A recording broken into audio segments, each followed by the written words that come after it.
Hey guys, how are you all? Welcome back to my channel. Today we will see what if Naruto kicked out of Konoha. If you enjoy then please like, share and do comments. Naruto Uzumaki stood right in front of the entire council of Konoha, consisting of both shinobi and civilian parts, with three counselors Homura, Kaharu and Danzo sitting right in front of him, with the current 5th Hokage, Tsunade Senju, looking at him with tired, saddened and practically defeated look. Young Genin of Konoha felt of himself many glares and fury of the council, from both the shinobi and civilian sides, with civilians not hiding away the hatred, spite and some kind of sick satisfaction at seeing the Kyuubi Jinchuriki in bandages, with a sling and just barely visibly alive. Sasuke has done a very great number on Naruto, piercing his chest, breaking his bones and injuring Naruto so badly, that if it had not been for Kyuubi and his chakra, he would bit the dust before he had managed to knock that bastard out and drag him back to Konoha. And just as he did that, fatigue, blood loss, torn muscles and broken bones finally forced Naruto to collapse at the gates of his village, and the last thing he saw before passing out was Sakura and Kakashi running towards them, followed by Tsunade Ba-chan and Shizune-chan. With that sight, Naruto was sure that he had completed the mission and everyone would thank him, and with those thoughts, he passed out. Unfortunately for the blonde-orange-loving goofball, when Naruto woke up several days later, he found himself as an object of unified hatred and fury of practically all of Konoha. Not even an hour after he awoke, Sakura had come to visit him, and Naruto greeted her with a smile and cheer. But all he received were 2 punches in his face and a broken nose, followed by proclamations of hatred, endless berating and statements of Naruto breaking his promise to Sakura about bringing Sasuke back to her unharmed. Naruto didn't have either strength, will, nor opportunity to answer back, before Sakura left Naruto, calling him a demon and a monster. That brought back bad memories of many times when Naruto had been called that way, and along with blood flowing out of his broken nose, tears came as well, the feeling of betrayal and suffer creeping its way into his heart again. Over the course of the day, Naruto had received many guests, and all were worse than the last one. Shikamaru, the leader of the mission and one of the few people that Naruto saw as a friend, had berated the young blonde on his recklessness, brutality and deceit that Naruto had used for so many years, as Shikamaru revealed to Naruto that now everyone knew that he had Kyuubi in him. This revelation came to Naruto as a shock and a stab in the heart, as Shikamaru called Naruto not only an idiot, but also a cheater, thinking that the reason for Naruto's abilities was all attributed to Kyuubi. After he left, the rest of the teams also came in, calling out Naruto on him being a Kyuubi holder and his seeming cheating in everything. It hurt like hell for Naruto to hear them all call him out a cheater, traitor and worse, with the being convinced that Naruto had tried to kill Sasuke instead of bringing him back. They didn't care for Naruto's side of the story, none of them. With each and every berating and shouting, Naruto's fragile believes in his friends, good of the people and even the will of fire crumbled and eroded away.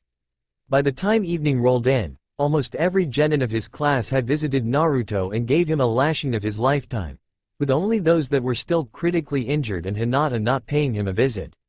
When the evening came in, Naruto's sensei, Kakashi has finally showed his masked face, and Naruto had hoped that at least he, the man that was responsible for Naruto, would explain to him what was going on and let Naruto speak up. But alas, Naruto's heart sank even further and his beliefs were shattered, when Kakashi, with a tone of disappointment and harshness, told Naruto how he was disappointed with Naruto, stating to him that his mission was to bring Sasuke back unharmed, yet Naruto seemingly went out of his way to lash out on him, all because of the petty rivalry. Naruto listened as this man whom he considered to be the closest thing to an older brother and even father was verbally destroying him, revealing to the young blonde the real colors of Hitaki and his endless favoritism of Sasuke Uchiha. Kakashi ended his tirade about the importance of teamwork, how Naruto had went up against everything that he had taught him, and also against the teachings of Naruto's favorite Hokage, the 4th Hokage, with information that Naruto was no longer his student, nor was his secret protected as Konoha Council finally revealed it to everyone in the open. When the Cyclops had left Naruto, young blonde looked worse than ever, with a feeling of his soul being torn to shreds and his heart crushed to nothing. For the first time in years, Naruto had wished that he was dead. When the night rolled in, with Naruto hoping to at least lay down and sleep, he received the very last visitor, Jiraiya, the pervy sage and a man that Naruto had admired almost as much as the third Hokage. By the end of his visit, Naruto's opinion had changed drastically, as Jiraiya had expressed the very same disappointment and anger with Naruto as everyone else, with Toad Sage going as far as to admonish Naruto for using Rasengan on his friend to kill him and relying on the demonic fox to fight Sasuke. Just like all the others, Jiraiya cared not for Naruto's critical condition and what Sasuke had done to him, instead focusing on Naruto's failures. Toad Sage had expressed to Naruto that Lord Third and Fourth would be sourly disappointed with Naruto, especially the Fourth, along with informing young Genin that he was no longer a summoner for Toads, as Jiraiya had terminated Naruto's contract. Everything that Jiraiya had said, Naruto simply took in with a blank expression, showing no emotion or anything, only letting his tears fall freely as the man he once respected was berating him for practically nothing. When Jiraiya left Naruto, young blonde simply stared at the wall with the dead expression and not even will to move anything. Years of berating, beatings, isolation and hatred, and now all coupled with what he heard today from essentially the closest people Naruto had. Everyone has a limit to how much pain and sorrow they can take, and no matter how strong your spirit is, how powerful your will is and how much light you have in your heart. Naruto Uzumaki had always clung to the belief in best of people and that he had those that cared for him, yet today he faced the harsh and cold truth of his life. No matter how much he had tried, fought, bled and protected, people of Konoha will always see Naruto as a demon and trash. And with this realization, came the understanding that Naruto's dream of becoming a Hokage was only ashes to him now, because with so much pain, suffering and sorrow that he had experienced, Naruto's soul couldn't hold onto a hope of finding happiness in Konoha any longer. For the first time in his life, Naruto had let the long-quenched and restrained hatred for Konoha gain a hold of his heart. It was always there, festering and expanding, like a cancer, with every glare, every beating, berating, bias and more. Naruto had tried as hard as possible to quench it, but now he accepted the simple fact that he had realized when he was a kid. He hated this place, he hated the Konohagakure and he hated its people for all they done to him. Naruto has had enough and the wall that held back his darkness finally crumbled, with the blonde accepting the cold and harsh reality as it is. The next morning Naruto was woken up from his dreamless sleep by Anbu and Shizune, informing him that he was summoned into the council chambers immediately.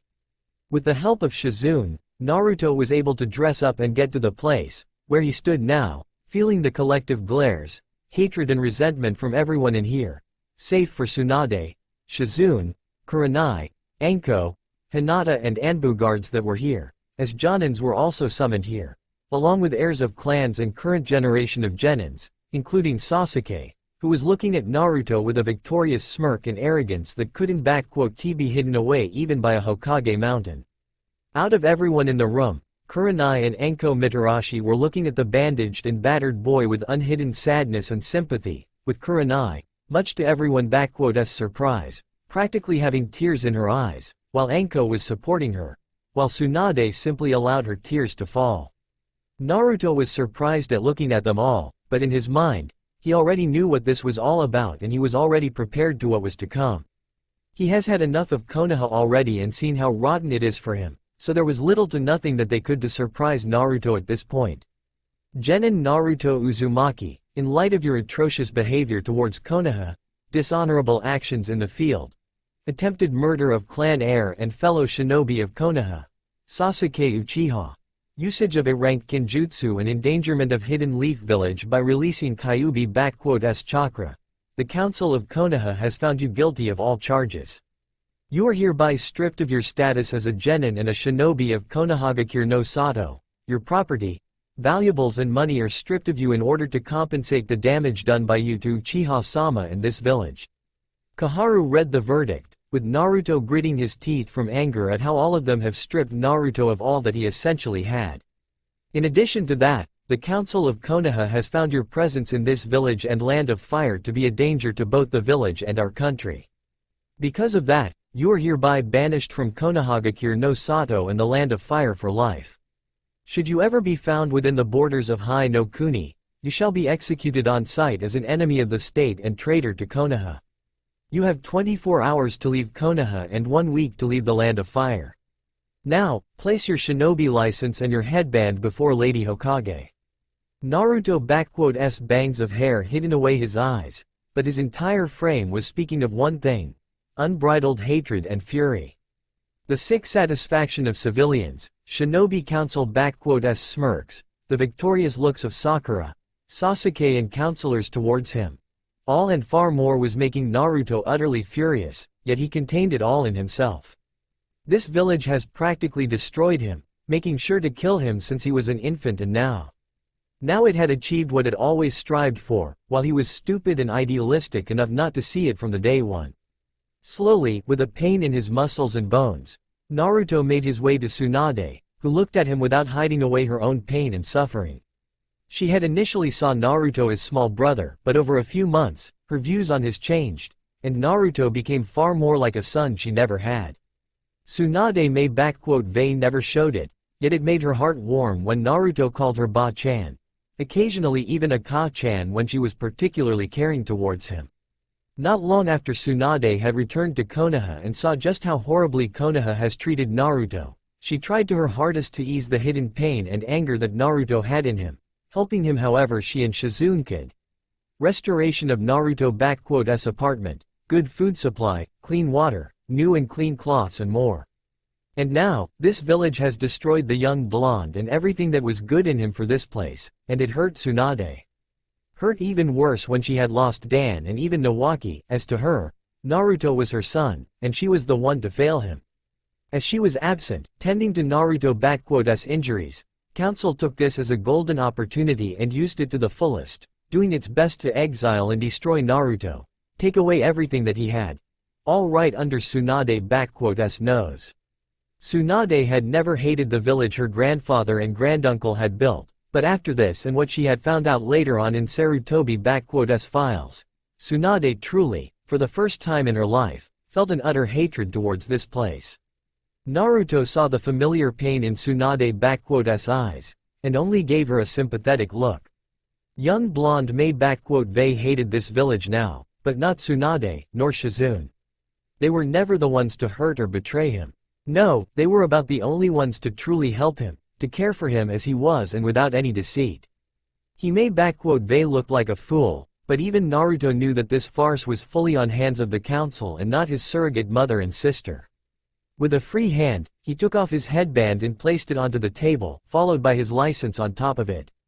When Homura was about to reach it with her hand and a sickeningly satisfied look, Naruto slashed a kunai right into both of them, piercing the symbol of the village and his license, surprising and shocking everyone, as kunai went right through both objects and table, earning him even more heated glares. Before anyone had a chance to say anything, Naruto finally spoke up. "Good riddance," was all that he said, with a voice filled with coldness, hatred and resentment, one that was completely foreign to everyone's ears, with Kurenai, Anko and Shizune breaking down at those words, while Naruto wobbled away from the chambers, not caring for the insults thrown towards him by his former friends and others. Naruto. Right when Naruto was about to leave the building, he was stopped by the voice of Tsunade, making him turn around and see her coming towards him. Naruto, I am so sorry, I don't TB. Naruto simply stated to Tsunade, surprising her a little. You and Shizune Nei-chan had nothing to do with it, I know it. The council, civilians, shinobi, advisors. I long knew that they wanted to get rid of me, I was just stupid enough not to accept it. I am actually surprised they even allowed me to live. I was ready to meet the executioner blade, to be frank with you. Naruto, don't say it like that. It not like you. Tsunade practically shouted at him in shock. I know that what happened here was harsh and it was utterly atrocious, but don't let it get to you. I will overrule them and they regret ever doing such a thing to you, and you be back in no time. Ka-chan? Tsunade was immediately stopped when Naruto called her like that, looking at the greatly saddened face of her surrogate son. Thank you, you and Nei-chan for everything. I know that you mean well and want the best for me, but please. Just let me go. You and I both know that this village and all of those people, they never accept me as you and Nei-chan had accepted me. To you, I am Naruto, but to everyone else, even Kakashi Teme and Jiraiya Teme, I am a disappointment, a cheater, a demon and only a tool to be used and tossed away like a trash. They, Sakura, Shikamaru, Choji, Kiba and everyone else have let me understand it all too well. Tsunade was shocked when she heard of it, instantly understand what had happened.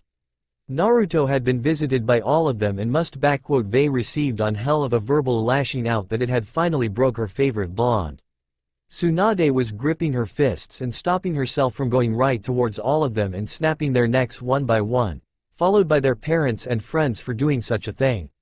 Hell, the first one on her list was her own former teammate, Jiraiya, whom she hated at this moment more than even Orochimaru. He was entrusted with Naruto, had taken him as an apprentice and did this to him. Jiraiya, I hope you already left this village, because if not, I personally send you to hell for this. Tsunade mentally swore to herself. And you, Sarutobi-sensei, I hope your pitiful soul is suffering in Shinigami-S stomach for what you have done to my Naruto and allowed those bastards out there to do to him. If only my parents and grandparents had seen it, if only Minato, my boy, had seen all of you and this. Tsunade thought to herself with deep sadness as she remembered the fourth Hokage. Arg, screw you all.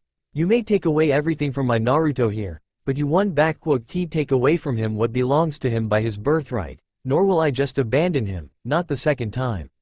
To hell with being a Hokage and all of you fucking bastards. Tsunade wiped away the tears and looked at Naruto, pulling out of a pocket a green storage scroll and giving it to Naruto. Naruto, this storage scroll contains water, provisions, medicaments, cloths, money, books, scrolls and a map from Senju-S vault. This is all yours. Tsunade surprised the blonde when she gave it to him. The food and water will be enough for you to last at least a year, while there is also more than enough money to start a new life somewhere nice, while scrolls and books should teach you what those two bastards should they. Don't worry or even think about returning any of it, all of that is yours and I won't hear otherwise. Tsunade said to him with strength. But why? Naruto asked with a shaky voice, shocked at Tsunade giving him so much. Because you deserve it all, Naruto.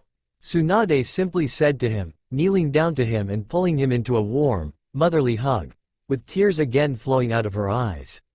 You just stay safe out there, okay? I send out Katsuyu to you with L letters and if you need anything, just ask, oh okay?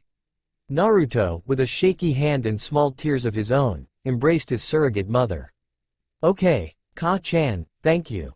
Naruto said to her, with Tsunade looking at her surrogate son with a small smile and tears speaking up to him. Naruto, inside the scroll, there is a map with the detailed paths and directions to a particular place I marked for you. I want you to unseal it once you leave the village and far away from it. Tsunade instructed him. When you are feeling well enough, travel to the place marked there. And what are that place? Naruto asked of Tsunade. It is the Uzushiogakure, the land of whirlpools and ancestral home of clan Uzumaki, your clan and clan of your mother and my grandmother. Naruto looked at Tsunade with wide eyes. The place may been reduced to rubble and ruins by Iwa, Kiri and Kumo many years ago, but they failed to destroy what is hidden away there, the legacy of Uzumaki and Senju clans. And I entrust it all to you, Naruto. Use it how you see fit. Naruto nodded to her with a smile, before Tsunade pulled out 2 envelopes with the stamps of Hokage on first one and one of Clan Senju on another. Naruto, when you get to Uzushiogakure, I want you to open them. I know you have many questions about both your parents, the Kyuubi and much more, and I hope that in those 2 letters, you find your answers. I am sorry, I wish I could tell you all you wish to hear, I really do, but it's okay, Ka-chan, I get it. Naruto smiled to her, hugging her one more time before parting with her. I think I will be on my way now. I don't want to spend any more time here than I already have, and I don't want to give them all another chance at lashing out at me. Can you tell Shizune Nei-chan goodbye for me? Of course, Gaki, I even send her to you from time to time with Katsuyu. Tsunade smiled to him. Take care of yourself, Naruto. I will, and, I am sorry, Ka-chan. Naruto said to Tsunade, surprising her. I know how bad this village has treated you and your family, and I am sorry for forcing you to come here. Don't be sorry for that, Naruto. Tsunade said to him. Don't worry, as long as I am Hokage, I keep those bastards away from you, so that they don't get any ideas of getting you back. You just find yourself a life of your own and be happy, really happy, you hear me? Promise me to be happy, okay, Sochi?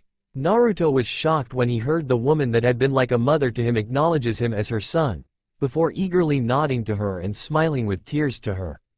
Good, now go. And I am hoping for the good news in at least 3 years, Gaki. What good news, Ka-chan? Naruto asked of Tsunade confused. Oh, for the love of. I mean, about you getting yourself a wife and kids, you Gaki. Tsunade practically shouted at him, shocking Naruto.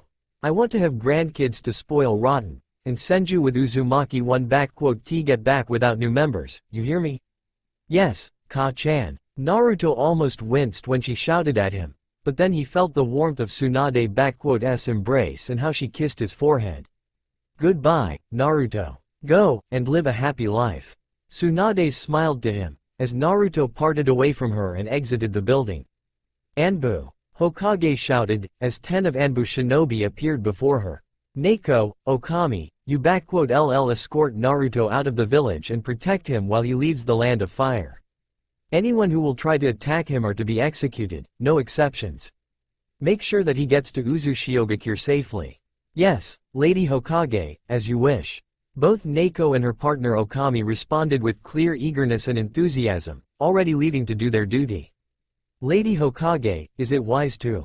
Bor had tried to speak up, but he was met with a powerful glare from Tsunade and his comrades from Anbu. I mean, what will council and advisors say? To fucking hell what they say or suggest. I am a damn Hokage and I they had damn enough of their scheming bitching. Tsunade responded to them. Saru, find that traitorous frog of a pervert and get him in my office in 5 minutes. If he resists or refuses, then do whatever is needed to get him, safe for lethal force. Lady Hokage, a personal request, if I may? Saru, a female Anbu clearly from Sarutobi clan. Can I at least break him a leg, or a rib? I promise, he will be in a coherent state upon delivery. Saru, I they already said to you.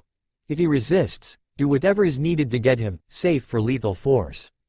Tsunade could they sworn she saw in Saru's eyes a murderous gleam, though she couldn't fault an Anbu. If anyone is killing that bastard, that gonna be me. Tora, Taka, you are now on surveillance of Sasuke Uchiha. He tries to even get close to any of the gates or shows any signs of leaving. I authorize you to detain him with extreme prejudice and send him to prison, got it? With pleasure, Lady Hokage. Both responded, feeling especially vindictive for the young blonde who suffering they witnessed today, leaving already. The rest of you, carry on as you were. The rest of the Anbu nodded and disappeared, with Tsunade seeing Kakashi and Haruno Sakura already coming to see her. Hitaki, Haruno, what do you two want, and be quick about it. Lady Hokage, I wish to ask you to train my genin Sakura Haruno as a medical nin, since. Kakashi had begun with his usual eye smile, but he was immediately shut down. Denied. I will never train this disgrace of a kunoichi in arts of medicine and surgery, never in my entire life. Tsunade harshly and mercilessly replied, shocking Kakashi and Sakura. But, Lady Hokage, I have a perfect control of chakra, and my grades were at the top of the class, and Kakashi-sensei. Sakura tried to defend her position, but Tsunade didn't give her any room for argument. And I am your Hokage, Haruno, and if I say no, then it stands, period. And as for you two, and that, precious, Uchiha of yours, your Team 7 will now be on D-ranked missions for the entirety of the next 6 months. Half of your earnings will be exempt from you in favor of the Konoha orphanage, while Sasuke Uchiha's earnings will be only 1/5 from the missions. Additionally, you are prohibited from entering the next 2 Chunin exams. And as for you, Kakashi, all of your earnings from those D ranks and your next 20 C ranks, because you will only stick to them from now on. You earn will be sent to orphanage, understood? Tsunade gave them the death glare, shocking them. Lady Hokage, you can T just. I can and I already did, Hitaki, so shut it. And if you think the council will be able to overrule me, think again. Suggest you spend this time teaching your genin some actual training instead of those teamwork exercises, because Sakura Haruno is now on month of probation due to her poor record as a shinobi. If within the said month she does not improve her skills, I LL personally boot her out of the shinobi program and deny any appellations about return. And until the probation is over, no other shinobi of any specialization will give her any training. The criteria for completion of the test I LL give you later, Hitaki, so you best get to work, because if she fails, then I will consider it as an evidence of your incompetence as a Jonin shinobi and there will be a suitable punishment for this for you.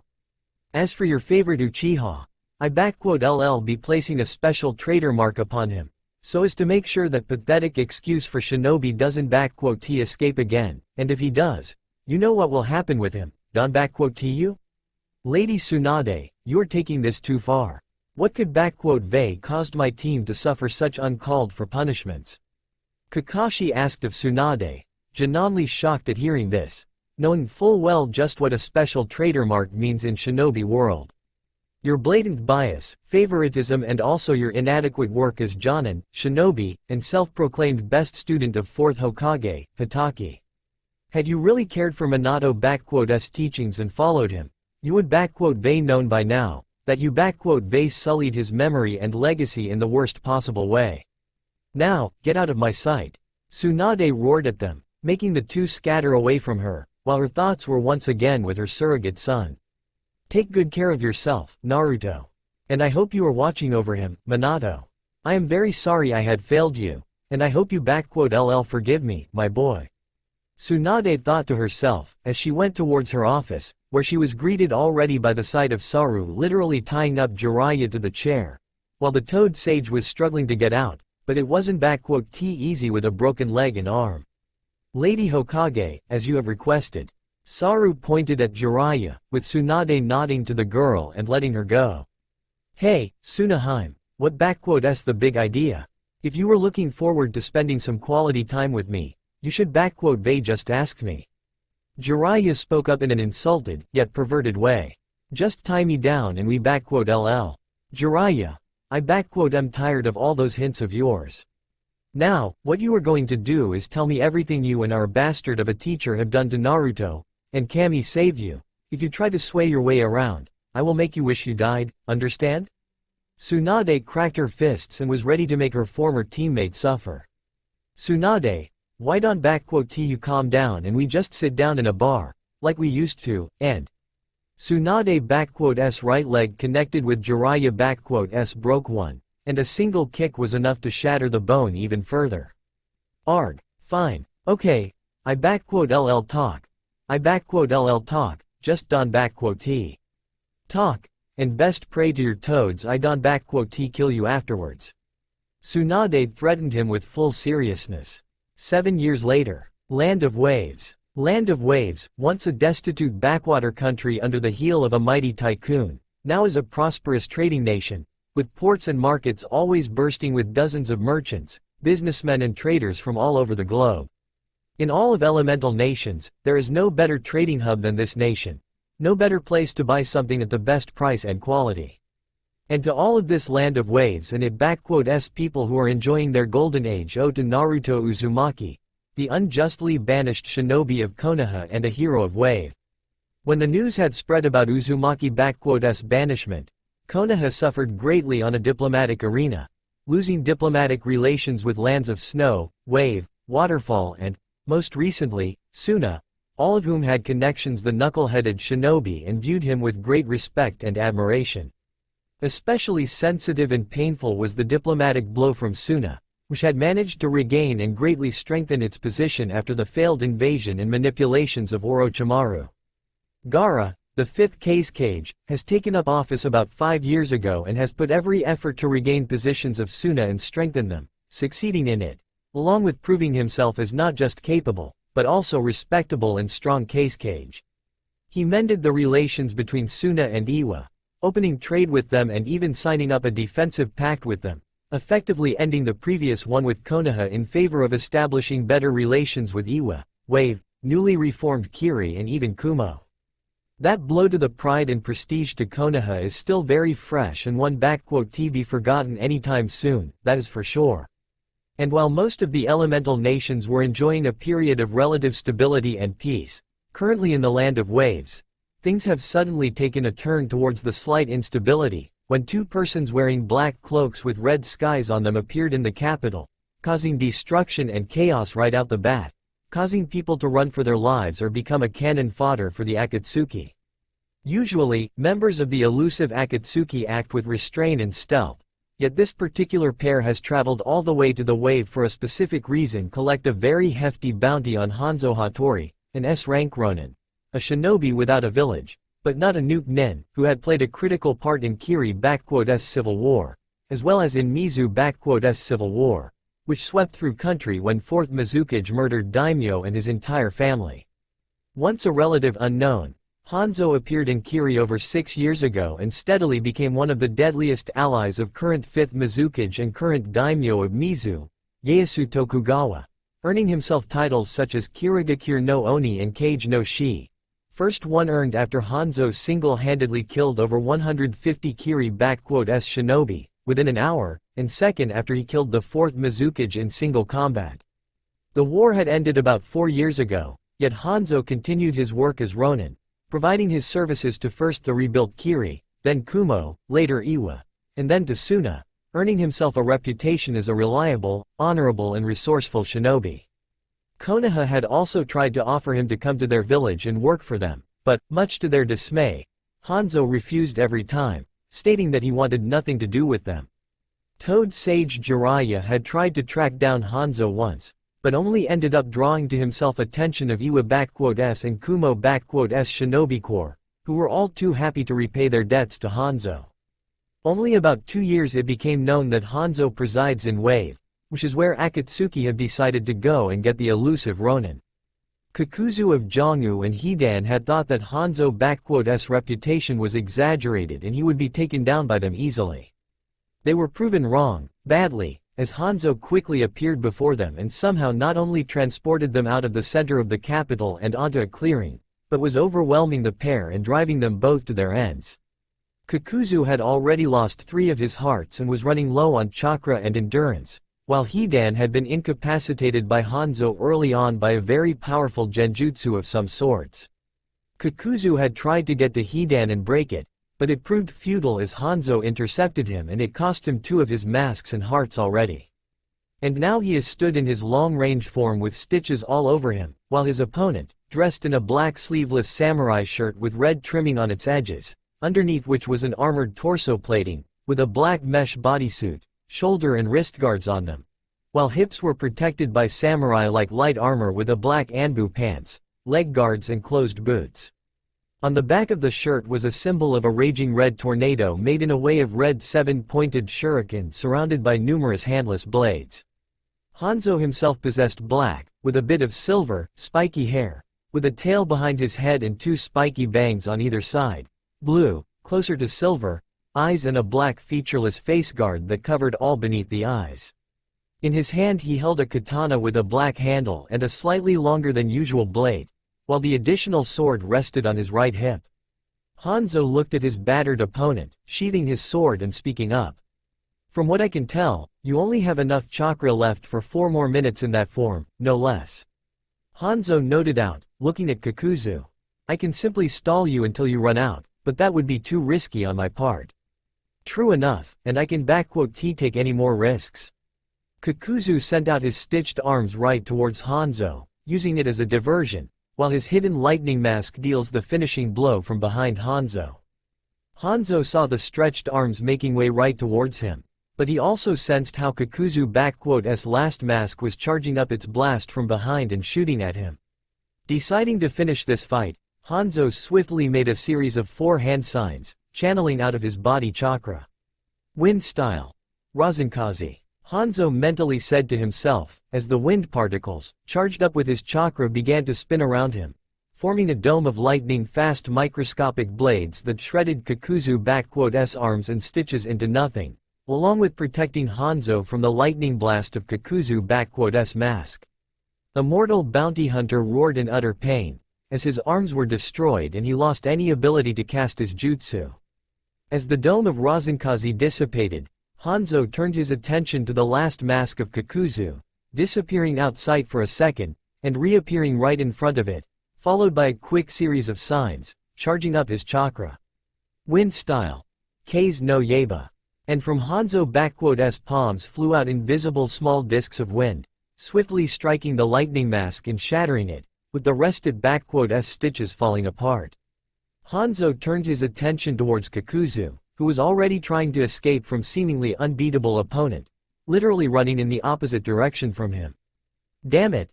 I haven't been so soundly beaten since Hashirama Senju nearly killed me. That Hanzo is nothing like the Amikage one. It like I was fighting Itachi Uchiha without Sharingan, but with Kisame endless supply of chakra and speed of 4th Hokage, damn it. Kakuzu thought to himself, as he ran past his still entranced partner, leaving him to his fate. I need to inform the leader that we might have a serious problem with. Kakuzu's train of thought had been stopped, when he suddenly saw Hanzo standing right in front of him, and charging what seemed like a spinning ball of pure chakra with fire coursing through it.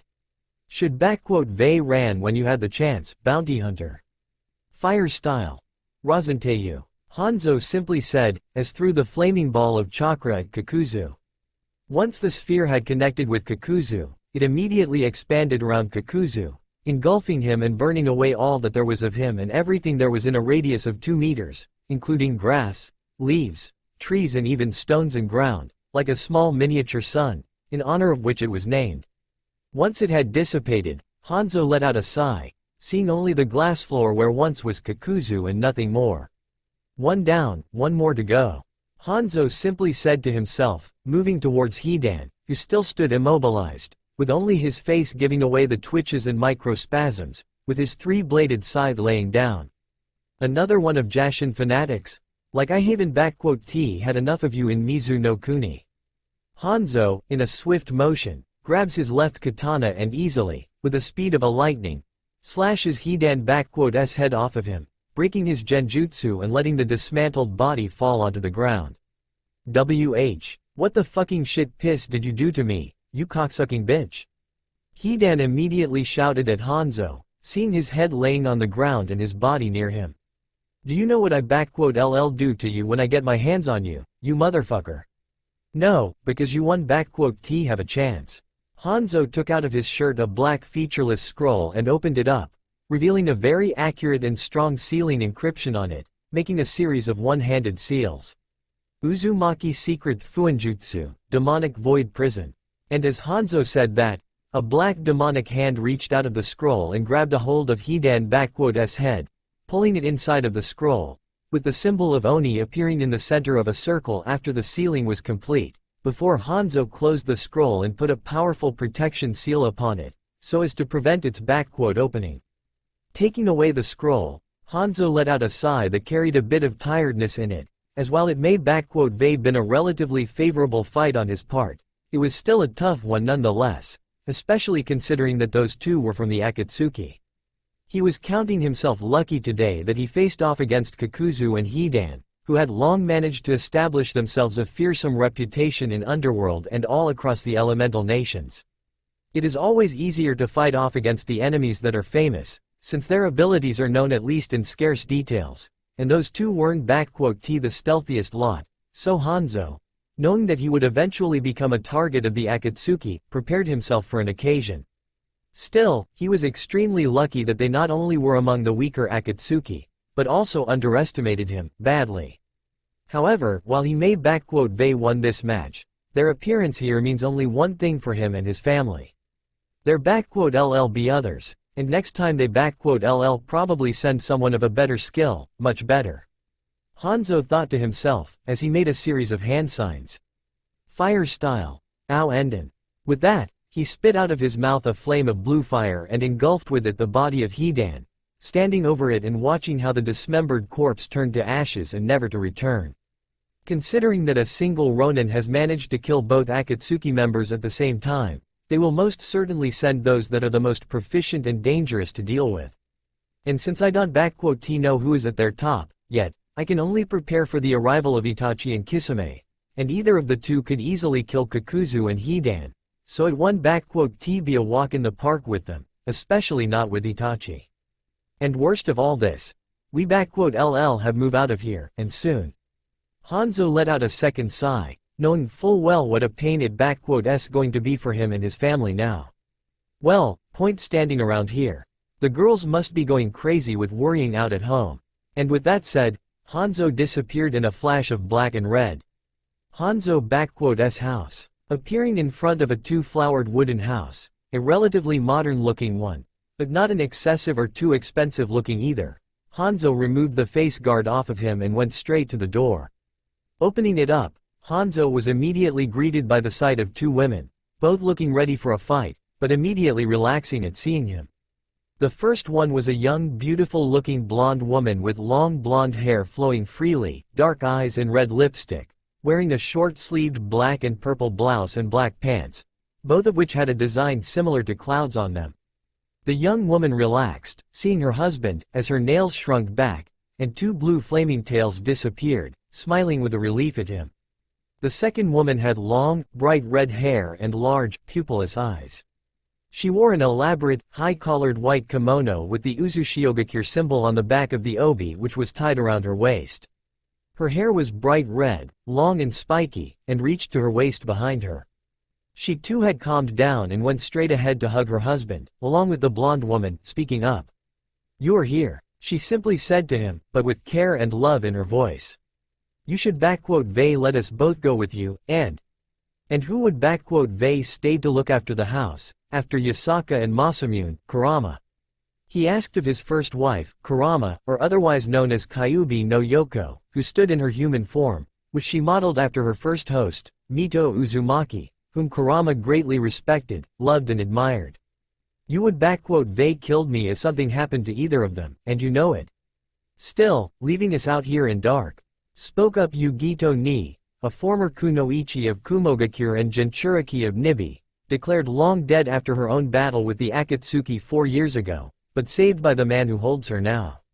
"We could left Matabi with them and go with you." "Mo, don't you talk like that, Yugi-chan. I too was worried sick for our Naru-kun here and wouldn't leave him out, but kids are also important."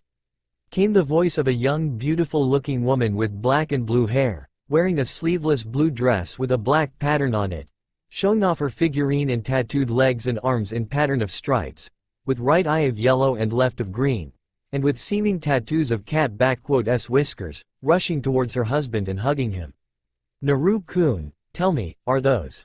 "Yes, Mata-chan, they are gone, and they won't hurt either of us here, nor our children," said Naruto Uzumaki, once a former shinobi of Konohagakure, a Jinchuriki of Kyuubi and betrayed by the very people he swore to protect, now known to most of the world as Hanzo Hattori, husband to 2 Biju and another former Jinchuriki, father to 2 children and one of world's strongest and most dangerous shinobi. "And I won't let them, never." Throughout 7 years of his life, Naruto has went through a lot of things, having grown, both in height and personality, maturing in the harshness of the outside world, gaining wisdom in life and knowledge of his ancestral clans, Uzumaki and Senju. He went through one hell of a journey before he got where he is right now, and his first stop on that journey was Uzushiogakure, the ruins of once mighty and proud hidden village of Uzumaki clan. At first glance, Naruto didn't believe he would gain anything there, but Tsunade was right, as she had left him instructions to him on how to get to one place that Uzumaki had preserved the most. The hidden temple of Sage of 6 Paths, where the most valuable and precious things that Uzumaki had kept, something that all nations in the world craved. Yet only Naruto had access to the great Uzumaki library, housing hundreds and hundreds of scrolls, books about ninjutsu, taijutsu, genjutsu, kenjutsu, and the most valuable of them, fuinjutsu. The knowledge of over 10 generations of Uzumaki, Senju and even Otsutsuki Hagoromo himself was at Naruto's disposal. With a determination matched only by his desire to learn, to grow stronger and surpass what he once was, Naruto took to all of it like a fish to water. While for the most people it would take 100 years to learn what Naruto had learned, for him it was only a couple of years, with his shadow clones, natural talent to learning things, Uzumaki blood and Kurama's help, who, despite Naruto's initial disbelief, was not just friendly with him, but also very much interested and adoring of him, caring for the blonde very much. The reasons to that, along with a great number of revelations about Konoha, his past and his time in Konoha came only later, practically at the end of his stay in Uzushiogakure, and they had only cemented what Naruto had made himself into, transforming a blonde, loud-mouthed idiot into a true definition of shinobi, with knowledge and legacy of his clans in him. When he had left Uzu for the world, Naruto was far smarted and more mature than before. Knowing that as a Jinchuriki he would be prime target not only for Akatsuki, but also to other villages, Naruto changed his looks, getting rid of his whisker marks completely, changing his hairstyle and color, cloths and even personality, creating who would eventually be known as Hanzo Hattori, a ronin that helped put an end to chaos in Mizu no Kuni, earned a reputation of one of the most feared shinobi on the continent and more. Naruto didn't think he would end up becoming who he is now, but he was glad that he did, as he helped put an end to 4th Mizukage and his reign of terror. With Ieyasu Tokugawa unified the collapsing nation, saved the 3rd Tsuchikage from an assassination by Han, a fellow Jinchuriki that went rogue, gave Gaara peace with Shukaku through modifying his seal to the same level as Naruto and not to mention many various things he has done to Kumo, Iwa, Suna, Kiri and others. But probably the most important things in his life that he had achieved were falling in love with Kurama, Yugito and Matabi, and fathering Yasaka, his and Kurama's daughter, and Masamune, his and Yugito's son. With the absolutely extensive knowledge on Fuinjutsu from Uzumaki, texts of the Sage of the Six Paths and medical colossal knowledge of Mito Uzumaki and Hashirama Senju, Naruto had found a way to let Kurama be free without dying. He freed her of her prison in him, but he is still connected with her nonetheless, capable of drawing her chakra trough the link they share. By the time it happened, he and Kurama had long fallen for one another and Kitsune didn't hesitate to marry her former jailer, taking a form closest to her spirit and fancy. Soon after that, Naruto and Kurama had rescued Yugito from Kakuzu and Hidan, and the former Kunoichi of Kumo stayed with them, for she was badly injured and considered dead. Soon after she recovered, the former Konoha nin grew onto her and she fallen for him, as did her own tailed beast, Matabi. It was awkward at first for Naruto, but he accepted them as well, and so, after freeing Matabi, they became one big family, that soon grew in number, with Kurama giving birth to Yasaka and Yugito giving life to Masamune. The fact that Kurama was pregnant was a shock to all, including her, but it would seem when Sage of Six Paths gave birth to tailed beasts, he granted them ability to become humans at will, and it came with the possibility of giving births to children. Never in her life had Kurama been happier than when, with the help of Tsunade, she delivered Yasaka and held her tiny baby in arms, with tears of happiness. Mama? Papa? Just as Naruto had thought of, a voice of a 4-year-old little girl dressed in a yellow and black kimono, with golden eyes and long golden hair, came down from her room, followed closely by a little 3-year-old boy with short blonde hair, eyes blue and dressed in a blue shirt and white pants, looking at their parents. Are the bad people gone? Yasaka asked innocently, with Kurama moving to her, while Yugito went to her son, both kissing and comforting them. Yes, my little Kitsune, they are gone and one hurt neither mommy or daddy, or your little brother. Naruto said to Yasaka, going to her and Masamune, kissing their foreheads. Now, let S see what your mommies have cooked up for us, shall we? Evening. Just as the children had went to sleep, Naruto and his wives came together in the guest room, knowing that they need to discuss something very important.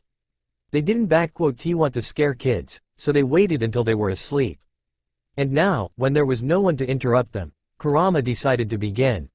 We all knew that this would happened eventually. Kurama said evenly. Akatsuki are starting to move and it's clear that we are their target. Kakuzu and Hidan didn't know about me being your Jinchuriki, nor about you, Yugi-chan, or Mata-chan. They were here only because of the bounty on my head. Naruto clarified, with Matabi and Kurama breathing a sigh of relief. But now that both of them are dead, I imagine Akatsuki will send their best after me. After all, there is a guy who had single-handedly killed 2 of their members. Had I been them, I wouldn't let it slide that easily, and considering they know where we are, it'll only be a matter of time before they come here with big guns. As strong as all of us are, I do not want to take any chances, especially with our kids' lives on the line. Me neither, I shudder at the thought of something happening to Ma-kun or Yasaka-chan. Yugito agreed. In that case, we have to decide where to go. Obviously staying here is pointless, and any other small nation is a no-go either. Our only options are the Big Five and their hidden villages. Kumo is out of the question, since they reseal Mata-chan in you, by force, and it will be back to square one for you, Yugi-chan. Naruto saw how his wives agreed with them. While Raikage and I are on good relations, I wouldn't put it past him to stab me in the back and use us all for his own benefit. Iwa is a no-go as well, especially considering the fact of Onoki using Akatsuki to his own benefit and give him Nibi, Kyuubi, their Jinchuriki and their children. He is just as old as he is spiteful, prideful and eager for revenge after the Third War, so he uses, no doubt about it. And as for Konoha, Yugito and Matabi clearly saw the looks of hatred on both Naruto and Kurama. No, never. I want those scums get even in 100 miles radius to me, Naru-kun and our children, not after what that bastard third and his frog apprentice did to us. Kurama said with strong anger in her. I never held any ill against them before. I understood what Mito had to do. With Kushina, it was hell and she was nothing like Mito-chan, always so. They had more than enough reason to hate her. But all of that doesn't even compare to what those bastards have done to Naru-kun, and how they banished him. Had it not been for Yasaka and those few that are am grateful to in Konoha, I would gladly level it to the ground already. So far, Konoha and the rest of the world think that Naruto Uzumaki is dead, and it best that way. Aside from Tsunade Ka-chan, Shizune Ne-chan, Anko Ne-chan and Kurenai Oni-chan, I do not trust any of them, especially the council and advisors. Naruto stiffened up when he remembered them all. And if they find about Yasaka and Masamune, what Hiruzen Teme and Jiraiya did to me will be nothing compared to what those bastards do with them. Hell, I would pay money to see Kurama go at Konoha. Which means that our options are Suna and Mizu. Matabi stated as a matter of a fact. Both options are nice and good, and while I don't mind the heat, neighborhood with our one-tailed brother doesn't sound too well to me. We all know how he is, especially around me and Kura-chan. He is actually really docile now, Mata-chan. Gaara even says that Shukaku is like, stoned. Naruto found the right word. But while people in Suna are nice and Gaara is practically my best friend, Mizu is actually the best option.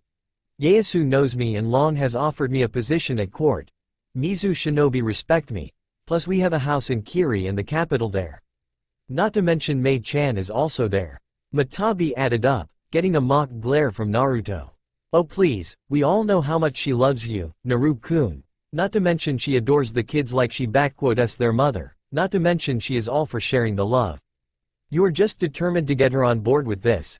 Eren tu, Mata-chan? Naruto rhetorically asked of her, knowing the answer not only from her, but also from Kurama and Yugito. Alright, we first settle things with Tazuna, talk to kids and...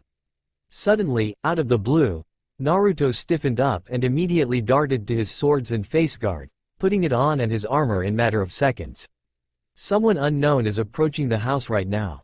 Kura, once I leave, activate barrier, Yugi and Mata, kids are on you. I be back fast. Naruto said to them, putting on his game face and teleporting out of the house in a black and red flash. Front of Naruto house. Flashing back in the world under the shadow of the trees, Naruto scowled, looking at the intruders. In the last 7 years, he has faced off against tailed beasts Jinchuriki, armies of samurais, shinobi of every rank and many numbers, Kage and more. Naruto had survived and prevailed through all and more, but this is the first time that he was actually surprised the very gall of the intruders. Coming right in front of his house, thinking like they have the right. Well, looks like it s time for Hanzo Hattori to teach certain someone s a lesson in humility. Jumping off of the tree branch, Naruto stepped out into the moonlight and spoke up. Not many dared to come to me so openly, much less survived. Naruto spoke in cold and emotionless way, eyeing the intruders. Now, state your business, shinobi of Konoha. To what do I owe the displeasure? Right in front of Naruto stood the entirety of Konoha s11, now promoted to the Chunins, some to Jonins, all grown up and prideful, standing right in front of Naruto. He saw familiar faces of Rock Lee, who had called him out as unyouthful cheater and deceitful demon, Shikamaru, who berated him for what he has done to bring the precious Uchiha back, Kiba, Shino, Tenten and more. The ones that were most interesting to him were Sakura, who looked just as she used to, only older and more mature, but overall, just as pitiful, pathetic and arrogant as ever. Naruto blamed Third and Jiraiya for making him develop a crush on her, due to certain reasons. And the next one who was interesting to Naruto was the man himself, Sasuke Uchiha, fully grown, sporting the same duck butt haircut, but now with a special traitor mark displayed on his right side of the face. Not only a leash, but also a brand, the mark to everyone, that this man had betrayed it s village and everyone must know it. And if he ever decides to do it again, he won't live long enough to regret it. Along with the former Genins, Naruto saw their former Jonins, scowling at Guy, Asuma and especially Kakashi. Only Kurenai, the only person here, whom Naruto was actually happy to see and wished to only talk to her in private, yet. Hanzo Hattori, Shinobi no Akuma and Kirigakure no Oni? Kakashi could only see a slight nod from the man standing in front of him. You have made quite the reputation for yourself. The man that has massacred clans of Oda, Saito and over 100 shinobi in 1 hour. Only my former sensei was capable of such feats. Fourth Hokage was a true shinobi no kami of his time. I am contempt with shinobi no Akuma. Now, what do you want, Konoha? I do not like to do business with you, so be quick. Naruto placed his hand on his sword, seeing how most of the former genins already went into a fighting stance and even a genjutsu was sent his way. Word of advice, Haruno. Pitiful genjutsu like yours will only aggravate me more. You have 3 minutes to state your business and get out of here. Or what? You honestly don't expect to defeat all this here on your own? Kiba boasted loudly, with Akamaru barking up in agreement. You may be famous and all, but there no way you can take me down. 2 minutes and counting, Naruto simply stated, not fazed by the threat. Kiba, silence yourself, we are not here to fight. Kurenai glared right at him, turning back to Hanzo Hattori. Hanzo-san, we come here not to fight, but to negotiate. Our Hokage, Lady Tsunade Senju and Council of Konoha, wish to make contact with you and invite you and anyone you wish to bring with you to Konohagakure no Sato. There is a dangerous group known as Akatsuki, all S-rank, one-tailed beasts, one of them is Itachi Uchiha, the man that massacred his own clan. Naruto took a small moniker of pleasure at seeing the scowl on Sasuke's face. Heard of them, met them, fought and killed a couple of them most recently. Naruto saw the shock on their faces. Your perverted frog isn't the only who has been doing their homework. You want my help in taking care of them, but why should I even bother? As far as I know, your Jinchuriki has long died, so, technically, you are in no danger. That is where you are wrong, Hanzo-san.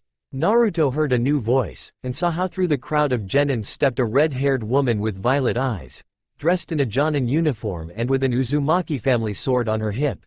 Out of sheer sight of her, Naruto scowls and barely restrains himself. My name is Kushina Uzumaki, and my son, Menma Namikaze, is the Jinchuriki of Kyuubi, and ask of you to help me protect him. Spoke up Kushina Uzumaki, the woman that had given birth to Naruto and abandoned him in favor of his twin brother, Menma Namikaze. Once, Naruto had dreamt of several things to have, as an orphan. They weren't as grandiose or audacious as one would think of him, no. Before he dreamt of being a Hokage, he wanted something that he had longed for throughout the entirety of his life. And that was to have a family, to be loved and cared, to have parents that support and protect you throughout your childhood and guide you to adulthood. Every orphan dreams of it, and Naruto was no different. longing for having a family, parents and be loved and cared. To be rid of the constant loneliness, to feel the warmth of mother's embrace, to be proud of a father praising him.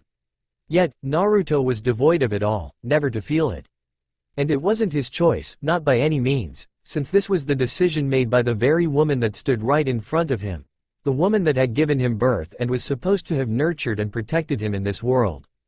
But instead, she abandoned him in favor of his twin brother, leaving him out in the cold, harsh and unforgiving Konohagakure no Sato, to be used as Jinchuriki, manipulated, used and practically destroyed as a breathing feeling human being not just by its council and Danzo, but also third Hokage and his only loyal apprentice Jiraiya. And all of that, all the torment, suffering, loneliness and more. It all started with Kushina Uzumaki abandoning her firstborn son and never looking back.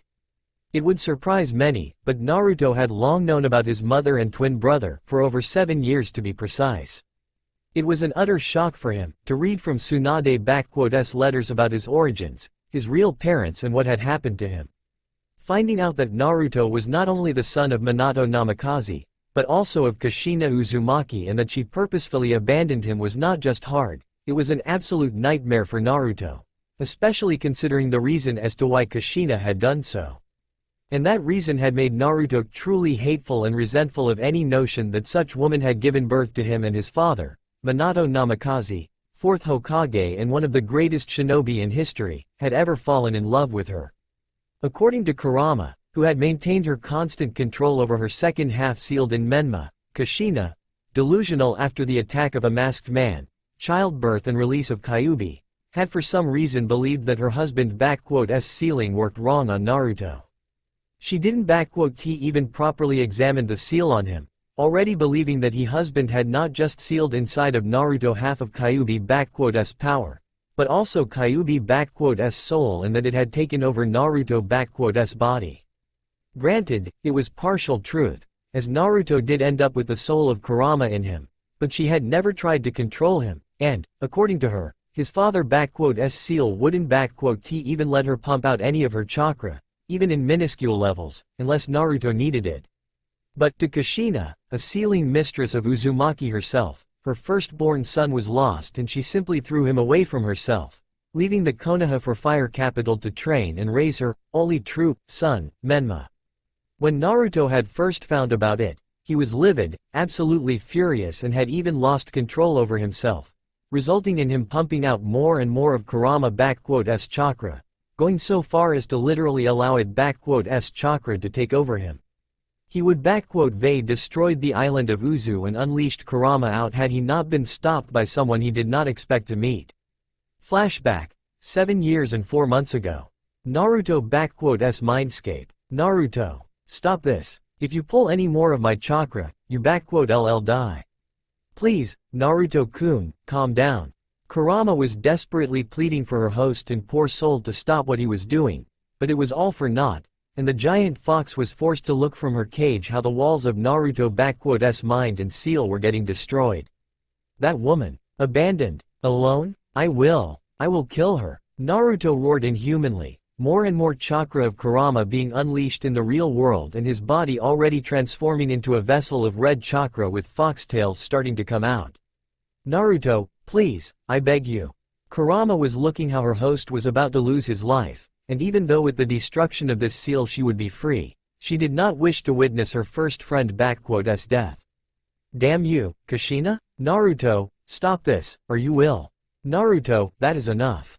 Suddenly, a new voice came from the folds of the Naruto's mind, snapping his mental projection out of his rage for a second. That split second was more than enough for the newcomer to appear right in front of Naruto and push him away from the cage, as he was about to rip away the seal. Naruto stumbled and fell down into the water, anger and rage leaving his eyes and mind in an instant, as shock and surprise came over. He looked upwards to see a young blonde man, with sky-blue eyes and spiky hair, dressed in a white Haori and Jonin uniform, standing over him, extending his hand. It didn't take any time at all for Naruto to immediately recognize who that man really was. 4th Hokage, Dad? Naruto looked up in awe, as Minato Namikaze, 4th Hokage of Konoha, and father to Naruto smiled to him. But how and why? When I sealed the half of Kyuubi-S chakra in you and the other one in Menma, I had also split my chakra evenly between you, sealing it as a failsafe, in case one of you ever were to unleash Kyuubi or the seal to be broken externally. Minato explained, as Naruto shyly accepted his hand, rising up from the waters. In your anger, Naruto, you began to unleash more and more chakra of Kyuubi. If you hadn't stopped, you would died, son. I had tried to stop him, Yondaime, but your damn seal prevented me from that, so I am blaming you on this part. Kurama complained loudly at the man, making him turn to face the giant fox. I would praised your work here, Minato, but after what Naruto had went through, I would much rather rip you to shreds, along with that cursed woman and your teacher. Do you even know what they put Naruto-kun here through and what your predecessor had done to him? Because I be more than happy to explain it all in great detail. Kurama roared in fury at the man that sealed her, but Minato didn't flinch even a little bit. You don't have to tell me about it, Kyuubi. I know what they have done. Minato said to Kyuubi and Naruto, shocking them both. I watched through Naruto's eyes and witnessed it all firsthand. And it is part of the reason why I am here now, Naruto.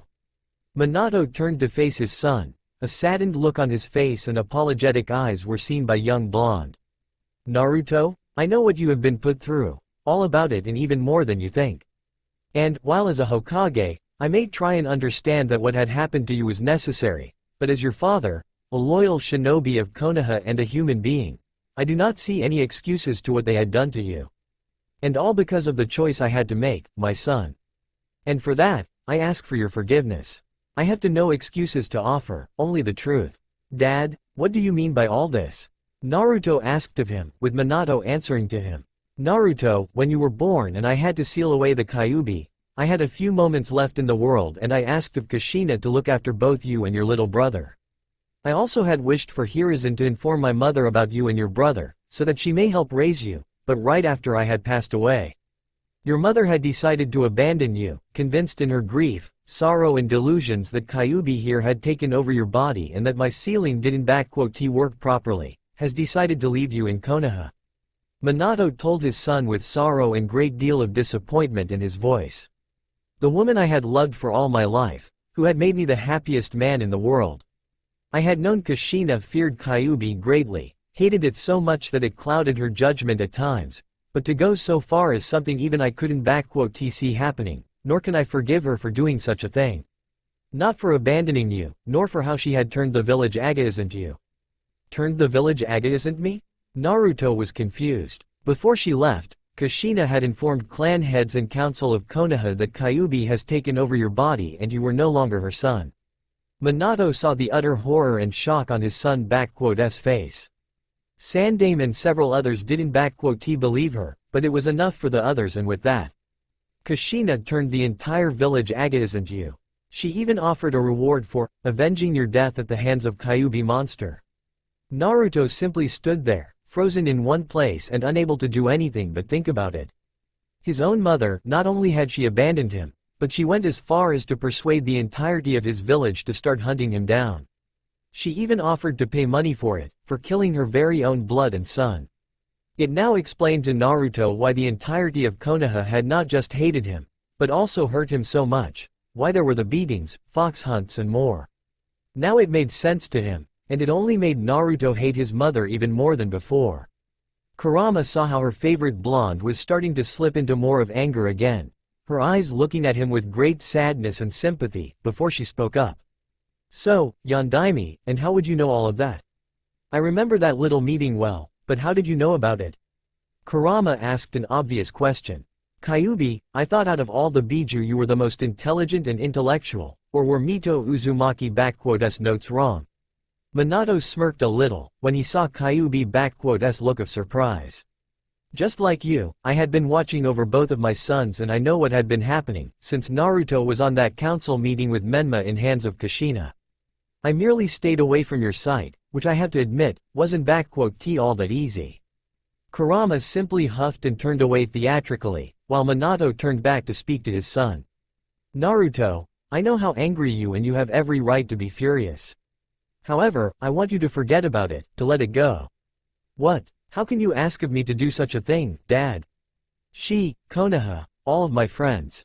You saw how badly they treated me, how they just spit on me and hurt me, and you want me to let it all go. Do you even know what it's like to? Naruto ranted at his father, who had interrupted him. I know how you feel, because I myself have been in your shoes, son. Naruto immediately stopped, looking with shock at his father. I know how you feel and what it feels like, to be left by your mother, abandoned by those that should be protecting you. Believe me, Naruto, I know how it feels like, because I had went through it myself when I was your age, when I found who my parents really were. You mean, wait, you said that your mother had sent me here in the letter? Naruto had finally put the dots together. Ba-chan? Yeah, my mother, Tsunade Senju, had also abandoned me when I was an infant. Minato confirmed what Tsunade had written to Naruto. Not long after my father's death, she left me in the orphanage and disappeared. I only learned the truth when I was your age from Jiraiya, and I was furious, angrier than I had ever been. I had tracked her down and confronted her about it, but in my rage and anger I did not even realize that in my obsessive pursuit for answers, I had cost my teammates, my best friends, their lives on the mission. It opened up my eyes and revealed to me a simple truth. Rage and anger over the past will not save you, but destroy you and all that you hold dear today. I had to let go of the anger, and while it had taken a long time, my mother and I had reconciled and I forgave her. Why are you telling me this, Dad? Do you want me to what? Go back to Konoha and forget all those accusations and bad things that had happened to me? To be the same happy-go-lucky doby they all see me as? I have been banished, and if I return, I am a dead man walking then. Naruto shouted at him, with Minato taking it all in. No, Naruto, I am not asking you of that. What Konoha, Sandaime, Jiraiya, Kushina and all of the other have done to you is something I doubt even Sage of Six Paths could forgive. Minato shook his head. I do not ask you to forget it all and forgive them, no. All I am asking of you is to let go of this hatred that is inside of you, quell down your fury and move on with your life. What happened to you was wrong and atrocious, true, but let it not change who you really are and what you want to become. Naruto had seemingly calmed down and looked carefully at his father. I had once hoped that either you or Menma would become Hokage, but after all that I've seen through your eyes and what had happened, I realized that this hope is beyond me now. However, what my real desire and wish is for my son to find his own way in life, to build his own life, free of chains of anger and rage, to be happy with those closest to him and not let his past control him. That is what I ask of you, Naruto. Build your own life, but do not let the anger pave your way. Leave behind Konoha and all the nightmares it inflicted upon you, and walk towards the brighter future with no strings attached. My mother had entrusted you with the legacies of both Uzumaki and Senju, and I know that you put it to great use. So, can you do this for me, to live a life free of anger on Konoha? Naruto had listened to his father well and contemplated all that he had heard from him. And, as much as he had wanted to disagree with him because of his fury, his father was right. Leading a life in rage and anger would only result in Naruto becoming someone like Sasuke, an avenger and traitor, a person that cares nothing for the others and even his own life. And Naruto has already seen what revenge and obsession with anger has done to people, him being one of the victims of that kind of people. If he were to slip into the same kind of abyss, he would only become just like the lot of them, the same as the people he despises the most. No, Naruto didn't want that, never in his life. His mother and village may hurt him and nearly destroyed him, but he wasn't going to become just like them, never. He would build his own life, the life away unattached to Konoha and its corruption. He rise above it and be better than Sasuke, Jiraiya and the rest of them. If it comes the time when Konoha comes to confront him, he face them and show them that he is a far better person than the rest of them, and a much greater shinobi than all of them. He will build his own shinobi path, his true shinobi way of life, and prove to the world that he, Naruto Uzumaki, is not a demon, obsessed with revenge and anger, but a man and shinobi of true value and ideals. Smiling and finally letting go of his anger, Naruto looked up to his father and spoke up. I will, Dad, I do that. Naruto smiled to him, with Minato smiling back. You just wait, I build my own life and I become the best shinobi out there, one that you can be proud to call your son, Datbeo. Naruto shouted in his usual way, before shutting himself up, while Minato chuckled a little bit at this. I believe you, Naruto. And I have faith in you. Minato said truthfully to Naruto, embracing his son in a fatherly hug. And I am already proud of you, more proud than I could ever be. I'll be looking after you, Naruto. Minato began to dissipate, drawing Naruto to tears and shock. Don't worry, since the seal hasn't been broken, and you haven't unleashed the eight-tailed. I will remain in here for a time being, in case the fuzzball decides to try anything funny. Oi, who do you call a fuzzball? I am an intelligent and culturally attuned kitsune, you blonde monkey. Kurama shouted in indignation. Your great-grandparents were often at awe at how intellectual I am, especially that great-grandfather of yours. He even had asked me for help with that gambling of his. Hey, I believe you. Minato simply chuckled to her, before turning back to Naruto. Naruto, take care of yourself. We meet again someday. I will, and thank you, father. Naruto smiled through tears to him, as Minato dissipated, leaving his son with a renewed vigor and inner fire burning within him with greater brightness than ever. Flashback end. Present day. That day had changed Naruto's life in more ways than one and had paved the way for the young blonde's path forward. He left behind him his hatred for Konoha and any notion for revenge for them, breaking free of it all and unleashing his soul for the endless possibilities of the world. Don't get him wrong. What Konoha and Kushina had done to him will not be forgotten or forgiven, and there was anger about it all in Naruto, but it would never be the guiding force behind him, oh no. Now he had much different drive for life and growing stronger, to protect his true friends and family. His father had opened his eyes to it, and Naruto will forever be grateful to him for this, because in the end of it all, were it not for his words, he wouldn't have Kurama, Yugito, Matabi, Yasaka and Masamune. So, instead of letting his anger sip through him, Naruto pushed it away and simply looked at the Konoha shinobi and spoke up. Protect him? Is he a babe, that needs to be breastfed and changed from his diapers? Naruto could clearly see anger in the eyes of his biological mother. If memory serves me correctly, he is about 21 years old, a grown man by all standards. A shame that Naruto did not live to that age. That brought a surprise reaction from everyone, especially from Kakashi, Hinata, Kurenai, Sasuke, Sakura and Kushina. You knew Naruto? Kushina asked of Hanzo in a surprisingly quiet and even desperate voice. You knew my son? Bullshit, how come you could knew of the Dobi? I mean, he has been dead for over 6 years now or close to that. Kiba barked out, ignoring the glares from Hinata and Kurenai. And he was banished over 7 years ago, was he not? Naruto asked of them. We met in Land of Sand, not long before his death. A true tragedy, such a good-natured boy, with so much light and hopes. All crushed by the people he considered his friends and comrades. A shame he had perished, you could say he had changed my life in several ways. Naruto saw several looks of sadness from Kushina, Kurenai, Hinata and some looks of shame from the others, while the rest weren't taken by all of this.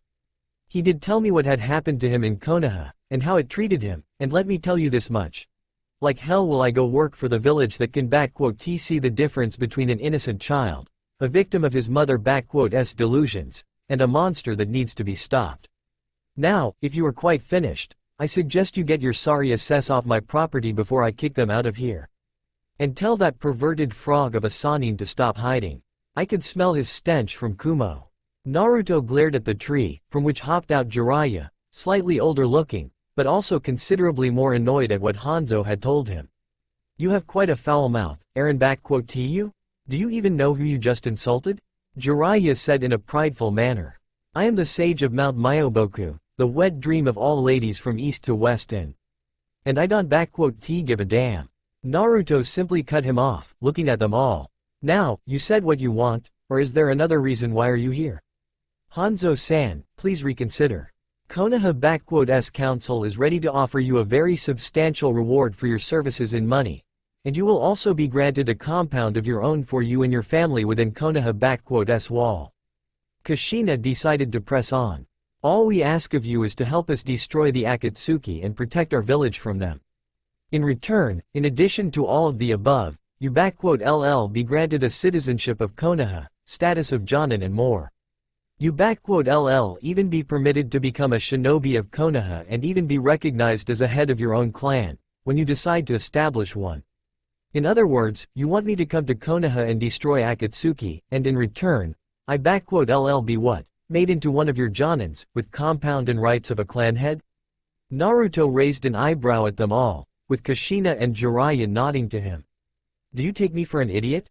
I know that your village has seen it better days and that Iwa and Kumo are eyeing up for a rematch for the past wars. Not to mention your alliance with Suna is long over and they are with Iwa and Kiri. And let not forget that there is also the issue of Otogakure and Orochimaru still being at large after so many years after the invasion. Even with all the clans, talented shinobi, sanins, former and current Jinchuriki of Kyuubi, Konoha doesn't stand a chance if all those forces decided to descend upon you all. And your solution to this problem? Start recruiting ronins, shinobi without a crime record and any allegiances to other villages, mercenaries and hired blades, people that have seen blood and tasted war. And right at the top of that list is me. The man with the list of killed enemies ranging from a tyrant Oda Nobunaga to Jinchuriki of 5 tails and his beast. None of the Konoha shinobi had retorted otherwise, knowing that all of what Hanzo Hattori has said was true. Konoha really was in a desperate position, having lost not only one of its Jinchuriki, but now being literally surrounded from all sides by its enemies, all eyeing up for a rematch. According to Anbu intelligence, a new war might happen in between 2 to 4 years from now on and Konoha needed desperately to gain back its prestige and power. Having lost almost the entirety of Uchiha clan had greatly diminished the power of Konoha initially, and even if Sasuke were to breed with women now, Konoha wouldn't have any Sharingan users capable of fighting anytime soon, not in 12 years at minimum. They needed strong and powerful shinobi now, and no matter how talented and promising today generations were, nothing beat an experienced veteran of war and battles. And out of everyone out there, Hanzo was at the top of the list, with skill set, experience, expertise and proficiency in so many areas of shinobi arts, that he was seen like a second coming of Tobirama Senju no less. If he were to join Konoha, Iwa and Kumo would immediately back down, and Suna with Kiri would be far more open to negotiations, given the fact of Hanzo's close ties with Mizukage and Kasekage. And all the while Hanzo talked, Hinata Hyuga looked very closely at the man, unable to turn her gaze away from him. She couldn't explain it in any way, but something seemed strangely familiar and so close to her that she couldn't even put her mind to it. It was like Hinata was looking at the closest person from her past that suddenly appeared. Only he looked completely and utterly different from before, but the feelings.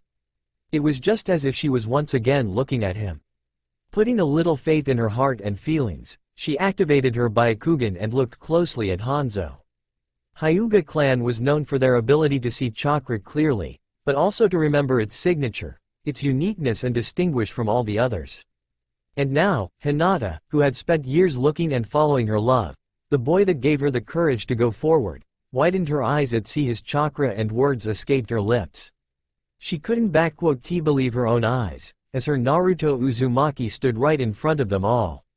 Naruto K-kun. Those words had drawn the universal attention from everyone, with looks of confusion and surprise on everyone, including Hanzo. Naruto-kun, it really is you, you are alive and you are here, you are Hanzo Hattori? Had Naruto not mastered the ability to control his emotions, he would widened his eyes at this, while all of Konoha shinobi were flabbergasted at what Hinata had said just now. What, Naruto is Hanzo? Hinata, what are you blabbering about? How can that dead monster be the man that stands right here? Sakura shrieked at Hinata's statement. Naruto Baka had those messy blonde hair, that hideous orange jumpsuit and couldn't sit idly for a bloody second. Hell, had he been Naruto, he wouldn't think twice and ask me for a date, for crying out loud. Yeah, I have to agree with Sakura on this one, Hinata.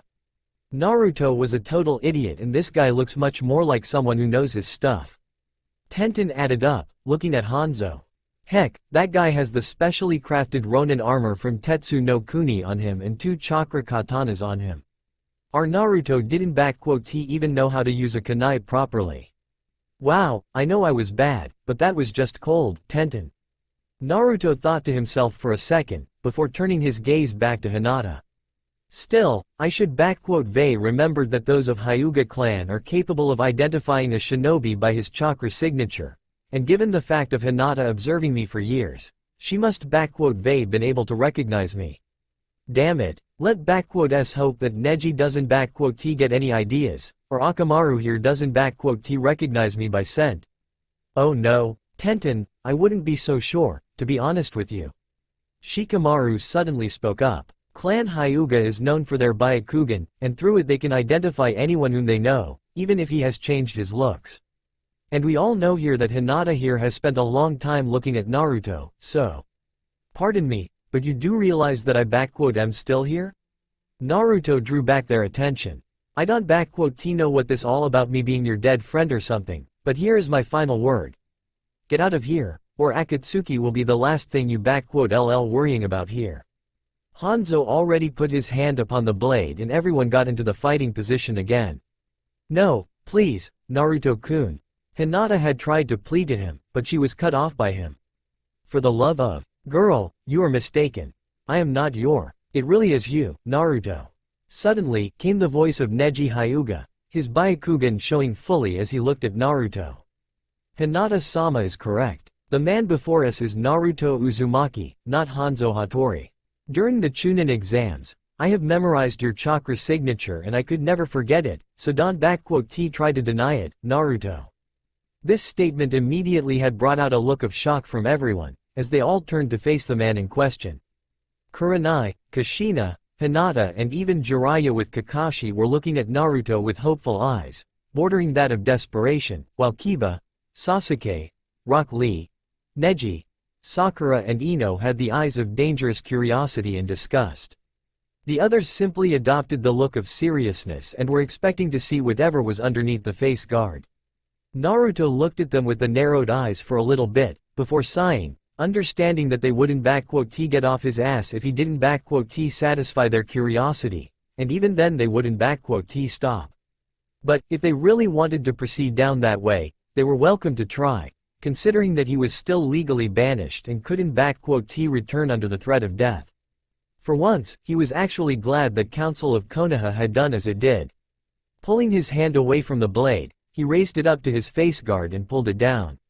Everyone looked in shock and surprise at seeing the new face of their former comrade and now banished Konoha shinobi. No longer any fatness was visible upon it, whiskers were gone without a trace, while sharpness has been visible upon Naruto's face.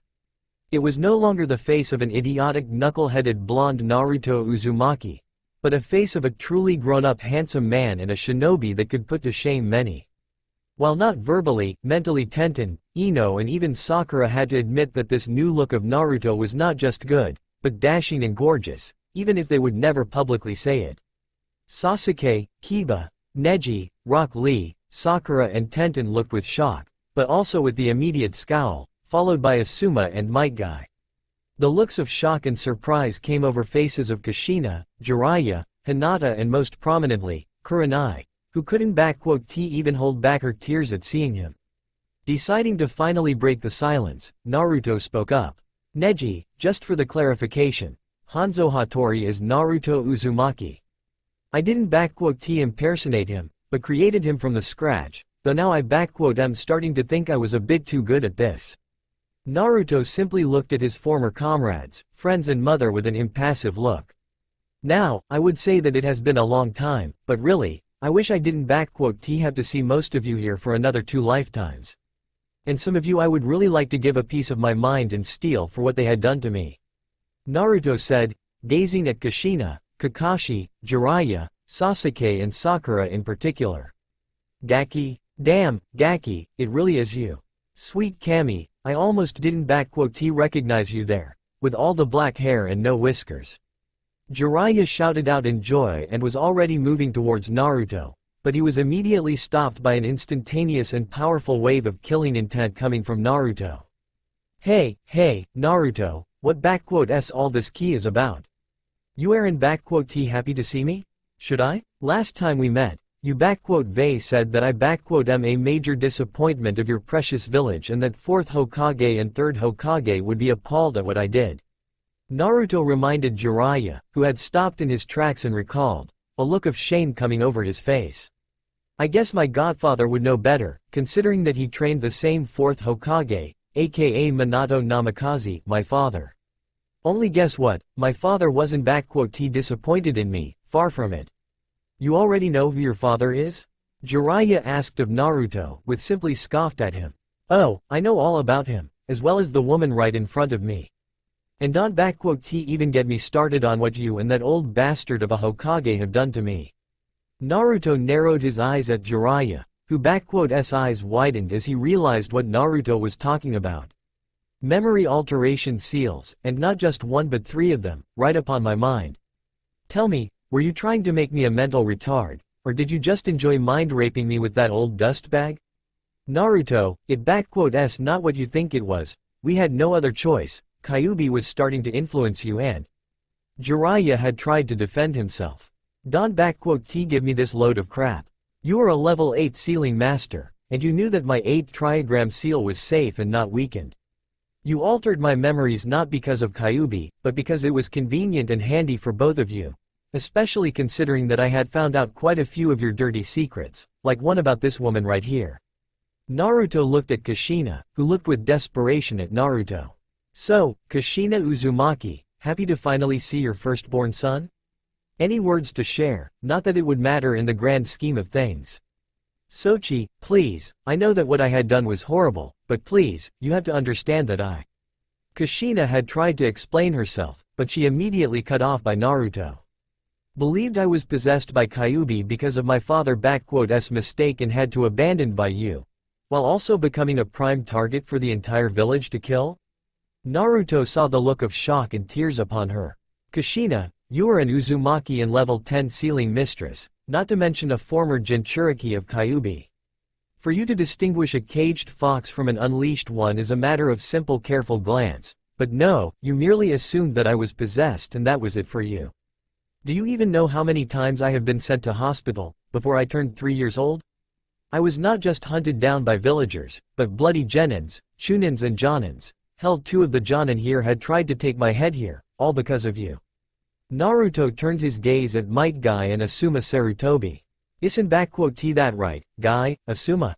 With Guy it self-explanatory, but with you, Asuma. That heen of yours nearly sliced my head off my shoulders back then. I still don't understand what did Kurenai Oni-chan had found in someone like you. Kurenai widened her eyes and her mouth was agape at hearing what she did. Oni-chan? Naruto, oh my little bundle of joy, you vey remembered. You remember again? Wait, Asuma, hunt, heen, slice. Kurenai's joyful thoughts immediately turned to one of murder as she glared at Asuma Sarutobi right there. Asuma, did I hear that right? You had partaken in fox hunts and nearly killed Naruto? Asuma shuddered when he met the murderous gaze of his former girlfriend. I didn't know any better, and I thought that he really was a Kyuubi and… Asuma had tried to defend himself before realizing something and turning back to Naruto. Wait, how do you remember? When I saw you last, you didn't remember any of it and… Details are not important. But what is important is the fact that you used the girl that had adopted me to get close and claim the prize. I believe your exact words were, not only do I get to avenge our 4th Hokage, but those 15 million ryo will also be mine, so you better stand still so I can slice you clean, demon. Naruto recalled, seeing how Asuma paled instantly at this one, while his former team and some others had the looks of shock and even disgust on them. I may been 4 at the time, but I still recall how that blade had nearly cut off my hand when I tried to reach for a kunai to defend myself. Thank Kami Anko Ne-chan got back from mission early and decided to stop by. So that sy she. Asuma, I ll fucking murder you for what you had done to him. Kurenai was really livid and was quite ready to kill Asuma right at this moment, but she was stopped by Kakashi who stood between them. Step away, Hitaki. This man, this bastard. Not only did he cheat on me, but he fucking used me to kill my adopted son right here. I should They never trusted him nor his bastard of a father, so you better bloody step away from me, before I kill you on sight. Kurenai, calm yourself. Don't you see that you are not in the right mind right now? Kakashi simply asked of her, with Kurenai not backing down. Guy-sensei, is what Naruto says. Is this true? Why you really tried to kill him? Tenten asked in shock, realizing just what a horrible thing her sensei had tried to do. Yes, Tenten, it is true, Guy admitted, shocking most around him. There was the time when I had tried to end the unyouthful existence of a demon within the walls of our youthful village. For he was plaguing the shinobi and civilians alike with deception and deceit, and as a youthful beautiful green beast of Konoha, it was my duty to end its existence before it had plagued even more people. Guy said in his usual manner. And I had nearly succeeded, had the fox not unleashed his unyouthful foul power and drawn attention from the corrupted Anbu. But I swore upon Fourth-S grave and my own honor, that I would eventually end this monster, one way or another, for I am the youthful green beast of Konoha, Might Guy. Oh, Guy-sensei, you are absolutely right. Naruto had always used foul play and cheated, so he must be a true unyouthful demon. Let us vanquish him together, and if I fail I shall do 10,000 push-ups with just one pinky and 100 laps around Land of Fire. Rock Lee immediately agreed with his sensei, which drew shocked expressions from Tenten, Kurenai, Hinata and some others. Well, if you wish, I welcome you two to try.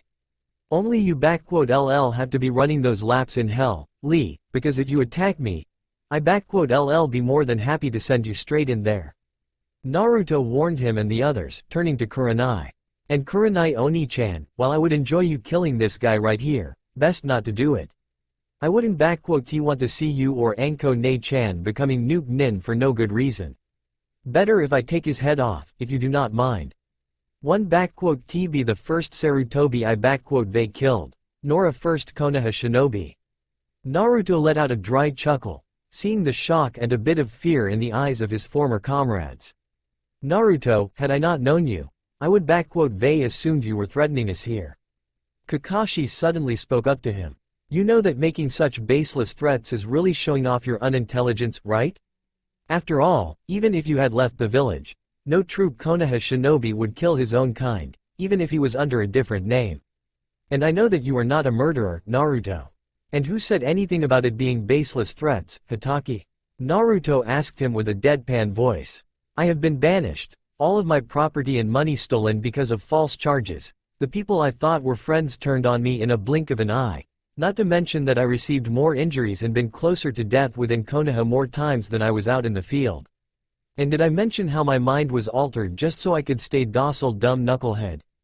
By all accounts and means, I they got more reasons to wish death upon Konoha than Madara and 3rd Tsuchikage combined.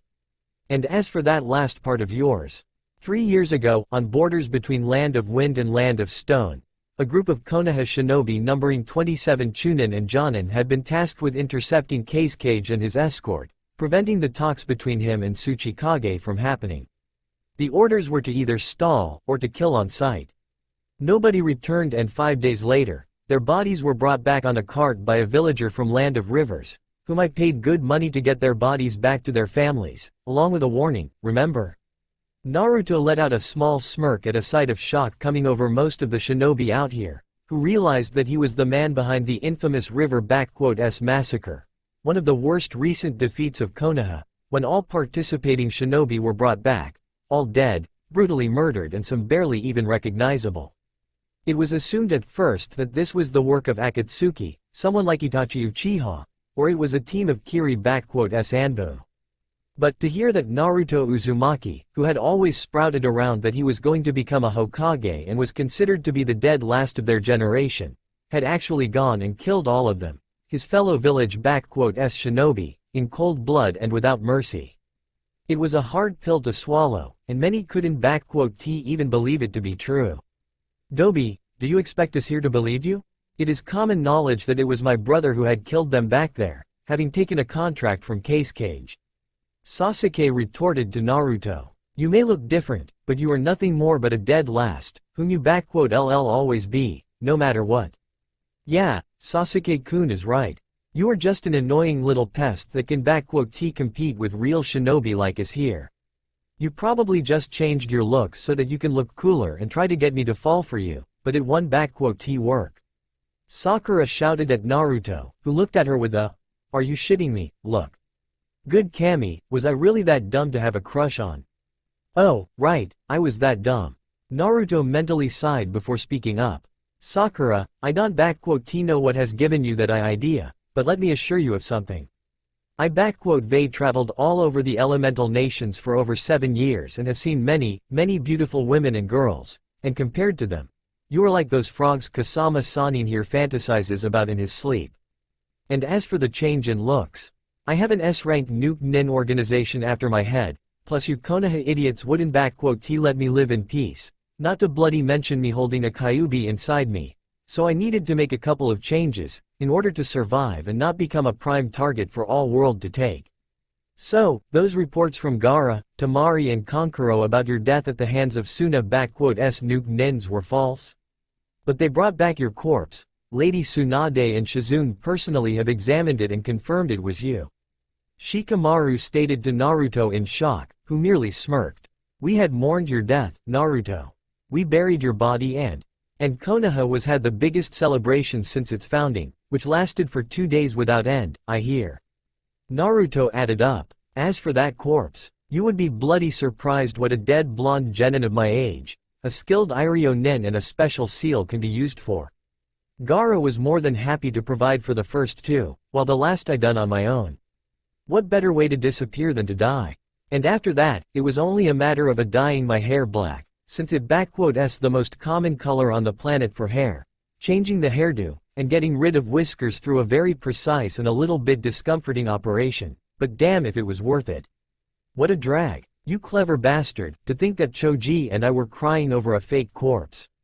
Do you even know how bloody painful it was for us all? Hinata, Kurenai-sensei, Anko, your mother you broken so many hearts with that stunt. Hell, Lady Tsunade and Shizune were openly crying over that damn coffin during the procession. Have you thought about what it would do to us?" Shikamaru screamed at him. "We know what we said was wrong on many levels, and we were sorry, but that was just cruel and horrible. Shikamaru, just because you, Choji and some others among you realized what you done doesn't excuses you, nor grants you forgiveness." Naruto stated coldly. "Now, enough about all of this. I am still technically banished from Konoha and can return, so me going back would be signing up my own death warrant, and according to my punishment, I can go back under any circumstances, so. Actually, Naruto, the Council of Konoha has withdrawn that punishment from you upon the return of Kushina and Menma back in Konoha, pardoning you of any and all crimes." Jiraiya chimed in, getting a curious eye from Naruto. "Now, given the fact of you still being a son of 4th Hokage, a Jinchuriki of Kyuubi, and a citizen of Konoha, there is no way we can let a prodigal boy like you continue to stray away from his home any longer. Plus, if you come back, then maybe Tsunade'll finally forgive me and I can be allowed in Konoha once more. In other words, I am either coming along with you peacefully, or you and this cavalcade of double standards and nut jobs will take me there by force, is that it?" Naruto wasn't sugarcoating in any way. "Well, when you put it like that, I guess none of us here has any other choices. We were ordered by Lady Hokage to get Hanzo Hattori no matter what, and since you are him, there is no way we are coming back without you." Kakashi simply stated lazily to Naruto. "But in all seriousness, Naruto, do you really think that you can take us all here down? Can you really bring yourself to strike us, your own mother included?" Naruto simply blinked at him before turning to Hinata and Kurenai. "Hinata-chan, Kurenai Oni-chan, you two have been there for me when I needed it the most. For that, you have my eternal gratitude." Naruto spoke to the truthfully. "Because of that, I ask of you to please walk away from here. My quarrel is not with you, but with the rest of them, and should you remain in here, I will not be holding any responsibility for what you may witness. I have no desire to fight you or to harm you in any way, so I ask of you to walk away." Kurenai and Hinata looked at him surprised, before Hinata and Kurenai both nodded to him and decided to follow Naruto's advice, using Shunshin to get out there, shocking the rest of the shinobi here. "Hey, what the hell was that?" Why do those two get a pass and we don't? T. Ino shouted at him. And are you really that dumb that you think you can take us all by yourself? Sasuke-kun and all of us here will tear you a new one in no time. Gaki, you really have done it now. Jiraiya said it simply. Minato, I hope you can forgive this idiot of a son of yours, wherever you are now. Suddenly a large dome appeared right above Naruto, his house and the area surrounding it, not surprising Naruto. Did you think we would let you escape in any way from here? This barrier will not allow anyone to leave this area, no matter how strong, fast or powerful they are. You are now stuck here with us, Naruto. Best if you surrender now, before it becomes ugly. Kasama Sanin, do you think I wasn't counting on this? Naruto asked of him in a dangerously calm way, placing his hand on his left katana and taking out. You think that I am stuck here with you? No, it's a complete opposite. Naruto put S on his face guard and readies his katana. You are stuck here with me. And with a flash of black and red, the battle starts. You are stuck here with me. And with a flash of black and red, Naruto was gone for the spot, immediately drawing out shocked expressions from Kakashi, Jiraiya, Kushina, Shikamaru, Asuma, Guy and Sasuke, with the rest of the group being confused, yet everyone had gotten into a standard formation. Hey, did the dead last just pull a shadow clone on us and leave us hanging? Kiba snarled, sniffing the air in the process. Damn it, I can get his smell from here. Akamaru, do you smell that idiot? The large ninkin only whined, stating the opposite. Kiba, that move that Naruto just pulled off was definitely not a shadow clone jutsu. Shikamaru stated with knowledge and full seriousness. Jiraiya-sama, Kakashi-sensei, correct me if I am wrong, but wasn't T that fourth Hokage s Hirishin? A space and time fuinjutsu, allowing for an instant teleportation from one spot to another? Yeah, that certainly looked like Hirishin to me. Jiraiya agreed, carefully analyzing the environment around him with the rest of the shinobi here.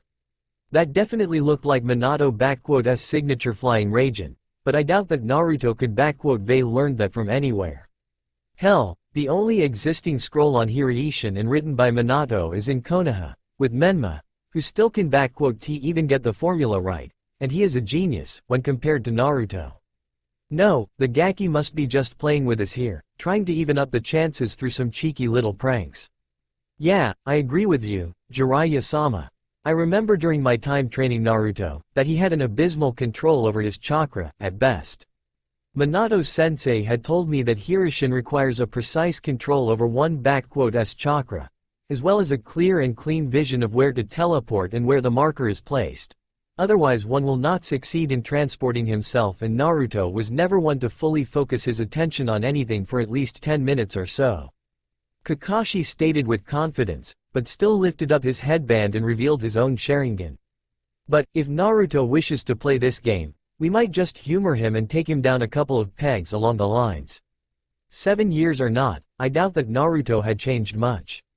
I would not be so sure.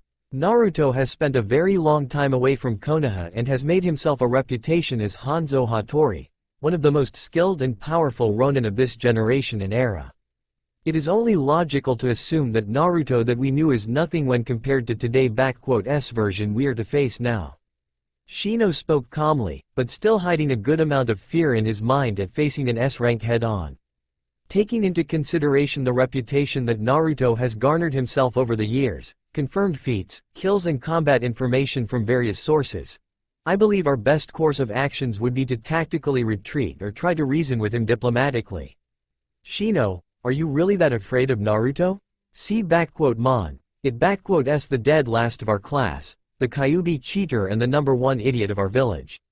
Trust me, I been in the same team as he, and trust me when I say this. He has nothing on me, Kakashi-sensei, and especially Sasuke-kun. Sakura arrogantly stated, ignorant of lack of logic in her statement. Hell, Sasuke-kun had nearly killed him had Naruto Baka not cheated and pulled a Kyuubi on Sasuke-kun. When Naruto had tried to kill Sasuke-kun in cold blood. Heck, the only reason why he is still alive is probably because of damn luck and Kyuubi, otherwise he should long kick the bucket. Kushina gritted her teeth at hearing the pink-haired Kunoichi say such mean things about her firstborn son. She wished she could Vei reprimanded this disgrace of a shinobi, but then she remembered that she was no better than her until she had returned to Konoha with her Menma 7 years ago.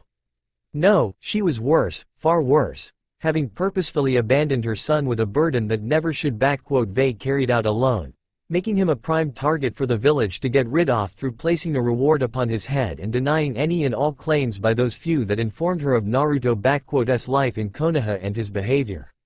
Kushina had always kept an eye out for Naruto, or rather, Kyuubi, as she believed him to be one.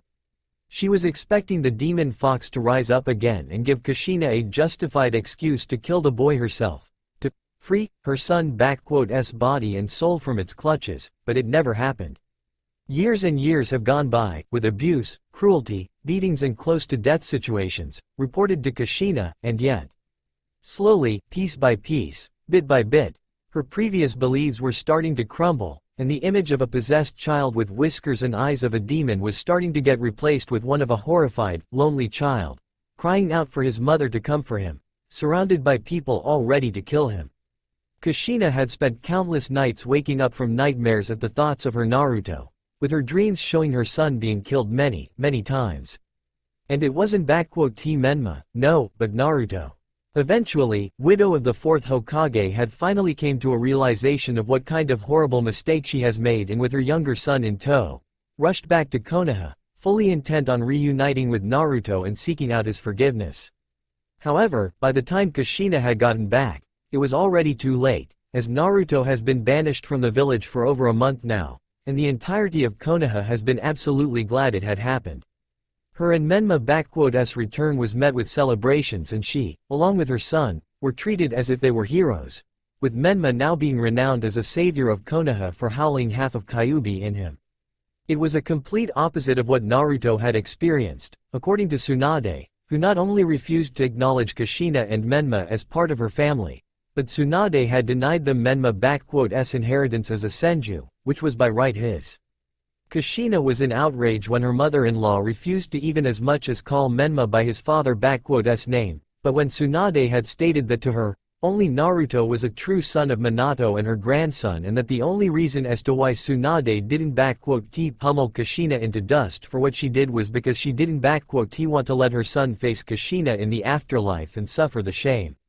Needless to say, relations between Kushina and Tsunade were antagonistic at best, and at its worst, Tsunade wasn't beyond punishing Menma for his seeming arrogance and being intolerable to the 5th Hokage, even if Kushina didn't see anything wrong with her son's behavior. When the news came about Naruto's death, it had nearly shattered Kushina completely. The knowledge that her firstborn was dead and would never even know of her was nearly unbearable. When the funerals came, there were only those that had considered Naruto his or her friend, most of whom were right here as well. Tsunade was also there, crying out loud and even breaking down at Naruto's grave, cursing the village, council, Hiruzen Sarutobi and Kushina for what they all had done to Naruto. Kushina herself was crying at her son's grave, but her small tears were nothing when compared to what Tsunade, Shizune, Kurenai, Hinata, Ayame, Tuchi, Uruka and some others have let out. The advisors and some civilian counselors have also paid a visit, as the council, after the return of Kushina and Menma, had begrudgingly absolved Naruto of all his crimes and punishments, even if most of the village had continued to view Naruto as nothing more but a cheater, troublemaker, and demon. While Kushina was angered and had lashed out at others when the mentioning of this came to her attention, deep down inside she understood that it all was due to her own fault. And now, after 6 years of mourning, she had the chance to reunite her family, and there was no way she would miss it. Naruto, please, I beg of you, come with us back to the village. I know what I had done to you was horrible, and I know how much you suffered because I wasn't there for you. But please, Sochi, just come back with me and your friends here. I can make it all right, we can be a full family, a real one. Kushina shouted out in the woods, hoping to persuade her son to come with them. Your brother and me, we both truly want to have you with us, as a part of our family. I will even train you alongside with your brother and the village will accept you with open arms and... You still don't get it, do you? Came Naruto's voice, but pinpointing the source was futile, as Sasuke and Kakashi with their Sharingan and Neji with Byakugan weren't able to see where Naruto was. You, Menma, the village, everyone here. I don't give a damn about any of your fates. Everyone's eyes widened, as Naruto's voice came right from their midst and all turned their heads towards him, but before anyone could react, a stabbing sound resonated through the night and a cry of pain was heard. The source of the voice was none other but Shikamaru, in whose back were stabbed 3 senbon, plunged deep into his spine, immobilizing him and causing severe pain. Naruto stood right behind him, having plunged the senbon into the spine himself, making sure to disable Shikamaru for good. Without wasting any time, Naruto sent his katana in his right arm to block Asuma's attack at him, who had managed to react first to Naruto's appearance in their midst, so didn't wait with charging up his blades and decided to slice him up first, sending his right blade right at his neck.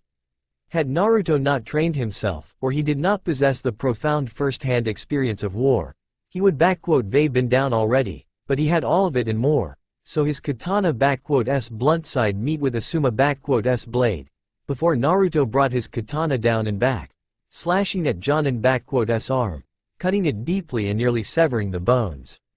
Asuma gritted his teeth at pain and nearly let go of his weapon, but his role was completed. He managed to stall Naruto for everyone to get onto him. And just as everyone was already turning towards Naruto, former Blonde wasted no time as he kicked Shikamaru in the back, pushing him in the arms of Choji and Lee, before 3 explosive tags had went off right at the feet of Shikamaru and Naruto, engulfing the area around in an explosion and smoke. Fortunately, the rest of the group had managed to react in time to jump right clear away from the area of explosion, with Shikamaru being carried away by Choji and Ino, who joined him.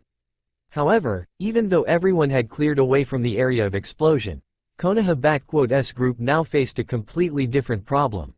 When they jumped away from the explosion, they scattered around the area and were now broken down to pairs and threes, groups that were far easy to pick upon. Most of them understood this and were already thinking about getting back together, but that is when their luck had once again ran out, as thick, layered with chakra, fog settled in within the barrier, obscuring the vision, smell and even hearing. Water style. Meigen Kirigakure no Jutsu. Naruto mentally said as his personal variant of hidden mist jutsu settled in, as he sat on a tree branch and watched as Konoha's group was split and stuck together with those that they saw closest to them at the moment. Now, time to pick them apart. Naruto thought to himself, as he made his signature hand seal, before he and his clones disappeared in flashes of red and black. Careful, Choji, sat him down more carefully. Ino commanded to her teammate, who sat Shikamaru down, while his injured comrade was shaking slightly, with 3 senbon right in his back. Okay, give me some space. I try and see what Naruto had done to Shika here. Ino, who much like Sakura, had went through medical ninja courses back in Konoha, went immediately Shikamaru to examine him, before her eyes widened in shock. This is bad, really bad. Ino, what is it? What did Naruto do with Shika? Choji asked of Ino, worried for his best friend. These senbon, Naruto didn't just injure Shikamaru, but he plunged those senbon right in between Shikamaru's vertebrae, with a surgeon's precision no less. Ino stated to Choji, who paled instantly. Right now, Shikamaru is paralyzed and can move or react to anything, as his nervous system just went into a shock. For as long as those senbon are in his back, he won't be able to come to his senses, but if I try to remove them on my own, I can end up crippling Shikamaru completely. One wrong move of those senbon and your best mind will not be able to move even a muscle. Ino and Choji widened their eyes, as they looked upwards, seeing Naruto sitting right above them. I'd taken a couple of lessons on human physiology and pressure points whilst I was in Kiri. Must say, their Anbu, Iryo nins and Hunter nins really do know their stuff. And their acupuncture is one hell of a stress reliever, a real-life savior when you have stiffness all over your body. Naruto, how could you do something like that to Shika? Why you could paralyzed him for life or worse, kill him. Choji shouted at Naruto, who didn't even move a muscle. Look, I know what Shika, me and others have said was bad, and we are all really sorry for it, buddy, but that is not the reason to be so hostile towards us. Why don't t you just come with us back in village? And I ll ask my mom to treat you to something really tasty, like the old good times. J just help Shikamaru here and we can all go home together. From that one, Choji and Ino heard a distinct chuckle coming from Naruto, a dark one, before he spoke up. Choji, you were always a jovial buffoon. A good, kind one, but a buffoon nonetheless, always going along with the crowd and letting your stomach does all the thinking before your head. Naruto simply stated to him, with Choji gritting his teeth and tightening his fist. If we really were friends, you would at least ask me about the Kyuubi and what happened in the valley, not berate and accuse me of what I was forced to do.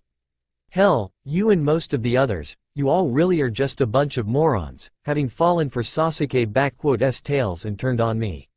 You were out there too, Choji, and we all knew that Sasuke had defected, yet you, Kiba, Shika here, and everyone else just took the words of a traitor over the supposed friendship with me. Some friends. And as for Shika here, I wouldn't be surprised if he later on said thanks, since moving around is such a drag. Naruto let out an amused chuckle, recalling how lazy Shikamaru could be. You can say that Sasuke had defected, he was under the influence of curse mark and it made him go rogue. Ino protested, forcing Naruto to turn to her. He wasn't in the right state of mind when he did it. So you can just blame him for what had happened to you, Naruto. You were the one who injured and nearly killed him, whilst using the Kyuubi and… Nearly killed, Ino? Naruto asked of her again with a risen brow. Ino, have you, or anyone else, took your time and looked at me when I was in hospital? I had 2 stabbing wounds in chest from Sasuke Chidori. Nearly all of my bones were broken or on a brink of breakdown. And don't get me started on a blood loss. And what of Sasuke? A couple of cuts, bruises and some minor concussion, I believe? Yeah, he totally didn't try to kill me and I had put him at death's doorsteps. Naruto simply let out a sigh, getting down onto the ground and looking at the pair, who was ready to fight him. Who am I trying to convince? A number 2 fangirl and a fatso with a brain in his stomach. Anyway, enough talk. Who are you calling fatso? My bones are just… Choji cried out in rage, not even catching a glimpse of Naruto looking in his eyes. Genjutsu. Nocturne embrace. And with that said, Choji's rage was quelled in a second, before his body slumped and fell down onto the ground, with his mind now being plagued by his deepest nightmares and unable to escape them. Akamichi clan focuses on their physical application of their chakra, being able to draw upon yang chakra with relative ease at a limited extent.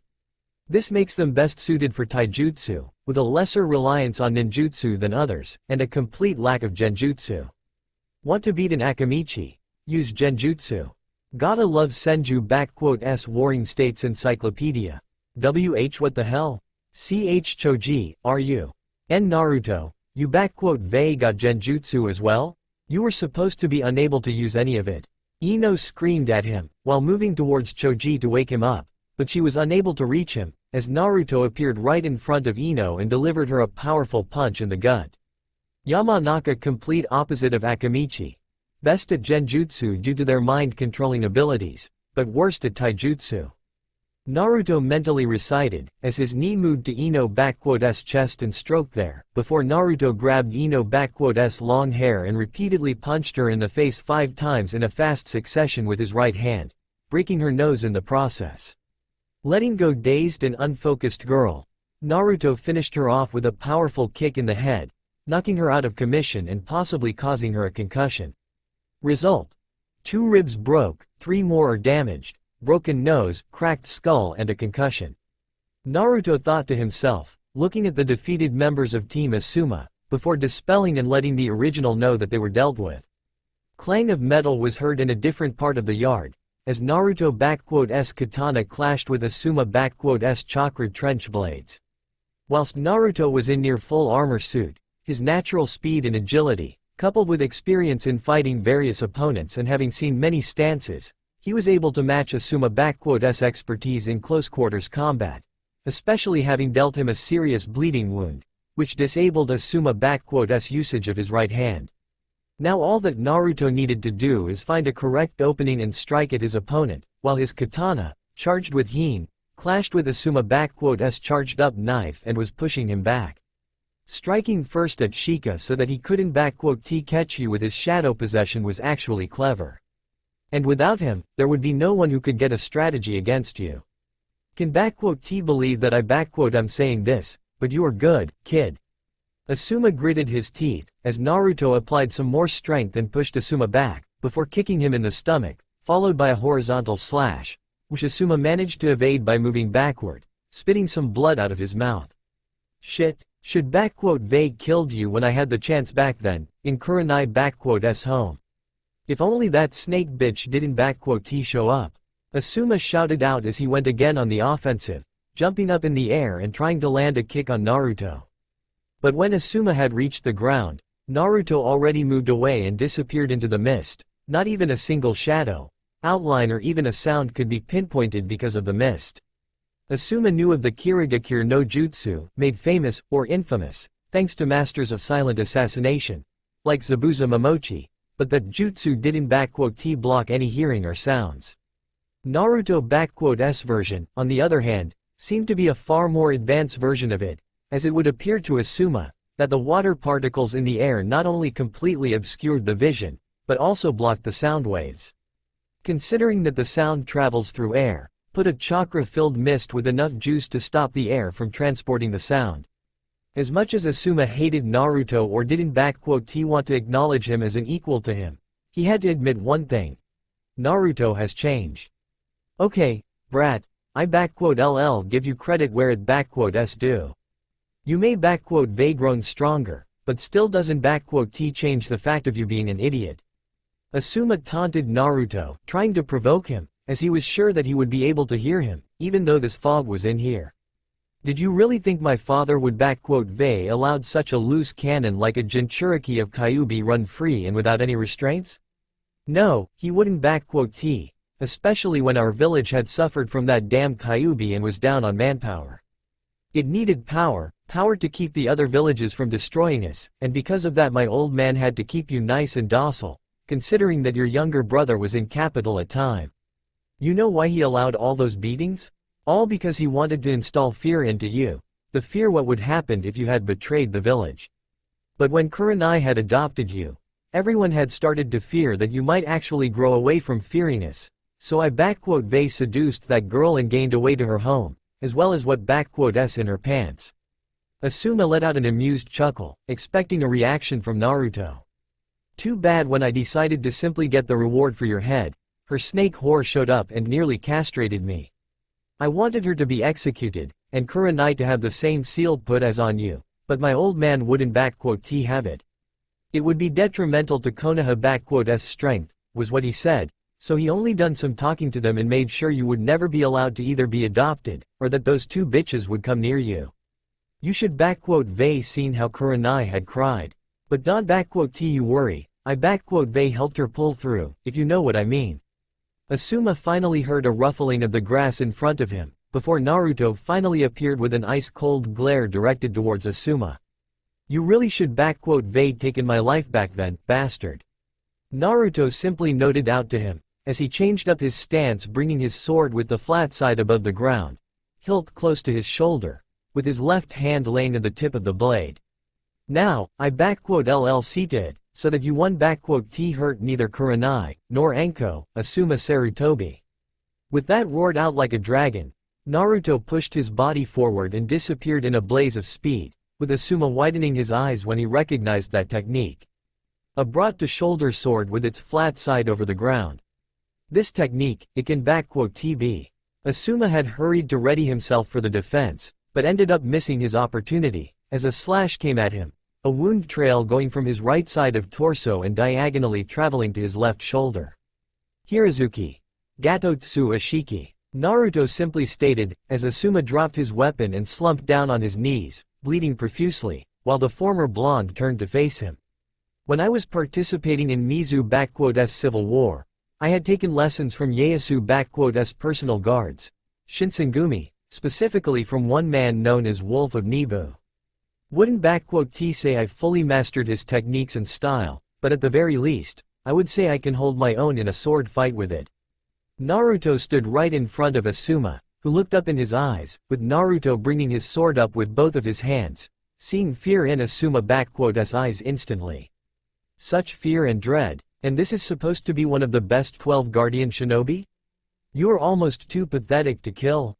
Almost. Asuma widened his eyes, as Naruto brought down his blade upon Asuma, slashing it diagonally down, cutting up his face, left eye, nose and cheek, with the blood starting to gush down onto the ground from a new wound. As Asuma's body hit the dirt and blood started pouring down onto the grass. If you are dead, tell Hiruzen that we are even now. And if not, you make one move towards any of my friends and family, I LL cut your head clean off. And with that said, Naruto's clone dispelled himself, letting the original know what had transpired with Asuma. Shino's bugs were spread around him, trying to gain an evaluation of the situation and failing. He was logically at a disadvantage, understanding that Naruto he once knew of had changed, completely and utterly. The reputation that he has garnered as Hanzo Hattori spoke volumes of that, as Shino mentally recalled the bingo book entry for Hanzo Hattori. Name: Hanzo Hattori. Age: between 20 and 27. Village: unknown. Status: Ronin, mercenary, former, possibly current commander of Tokugawa Assassination Anbu Unit. Shinobi rank: unknown, possibly Jonin.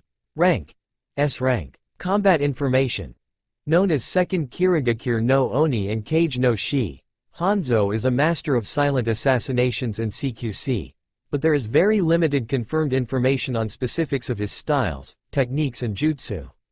What is known is that he possesses 3 elemental natures: wind, water, fire, but unconfirmed reports state he has lightning and earth, along with yin and yang releases as well.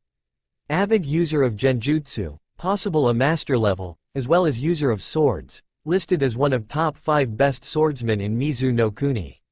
Uses advanced tactics and strategies in battle, capable of deciphering and countering battle strategies in the middle of a battle.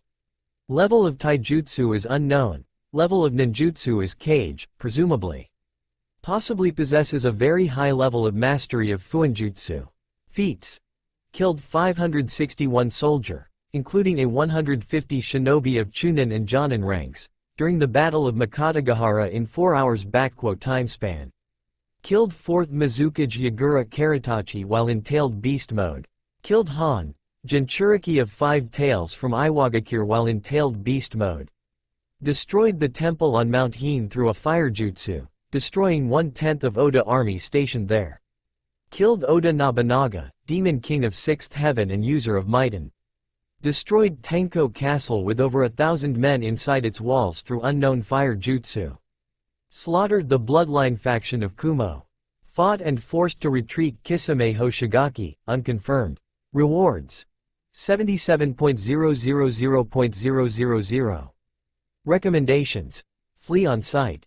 After what Shino has read, as well as heard of Mizu's civil war and how it was more brutal and horrifying than all of Shinobi World Wars combined, the bug user of Konoha was finding far more logical to withdraw from the place, as it seemed like Naruto was more than ready to deal with all of them.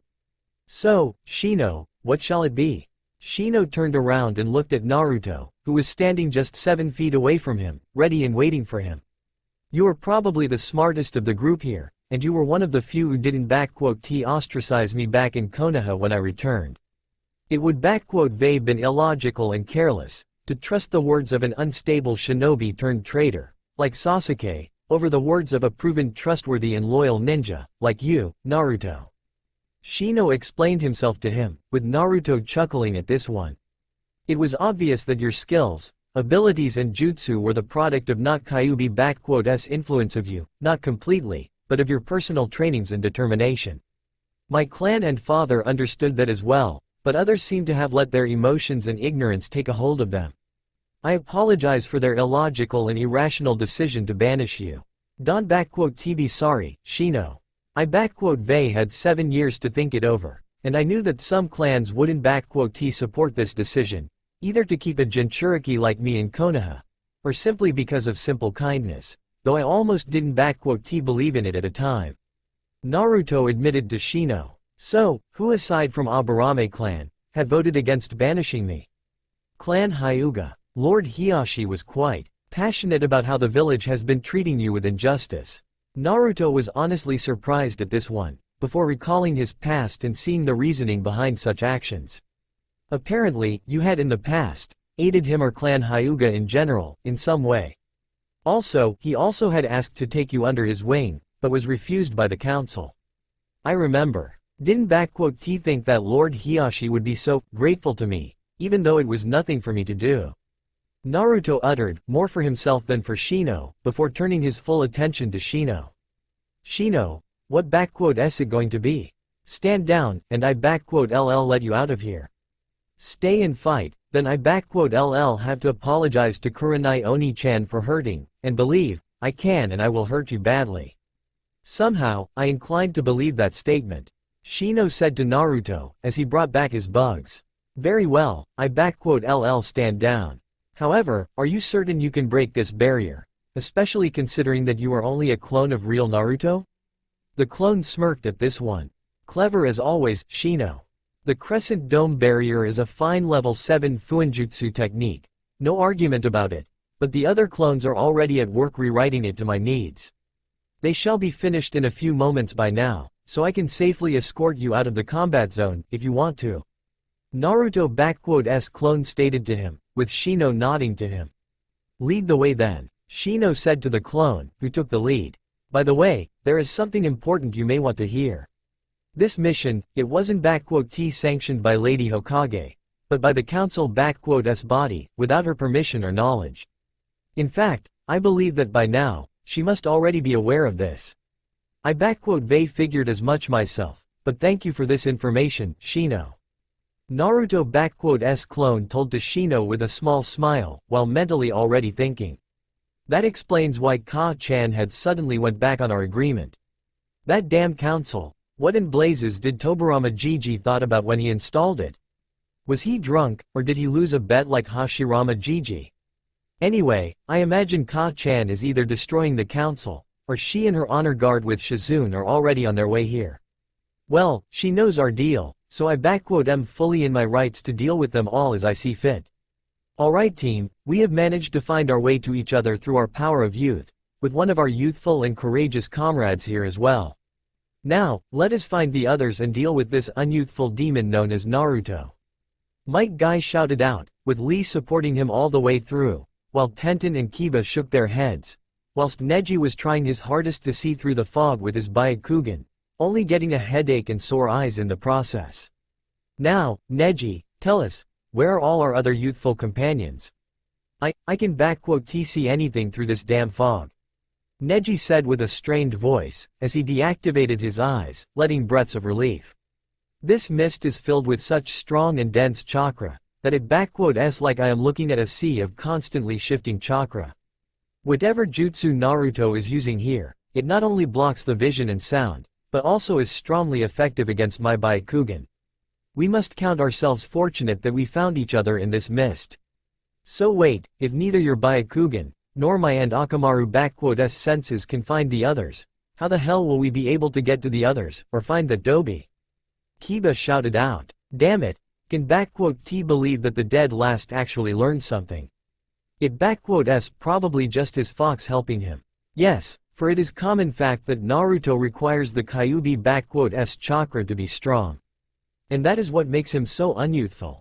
Rock Lee supported this claim, with Neji shaking his head at this. No, this field is fully made of Naruto own chakra. Neji retorted at this one, surprising everyone. But, to be able to make such strong mist and with such abilities, he must come a very long way as a shinobi. And if his reputation is anything to go by, we may be facing an enemy more dangerous than Itachi Uchiha and more powerful than Lady Hokage herself. Perhaps we may better. Neji had wanted to continue his speech, but he was suddenly silenced, as his body fell down onto the ground, a senbon sticking out of his neck. Neji, hold on, LL. Tenten had wished to rush at his side, but she too hit the ground in the next second with another senbon in her neck, at the exact same spot as Neji causing Lee and Kiba to panic. What the hell is going on? How come Neji and Tenten are down in one shot like that?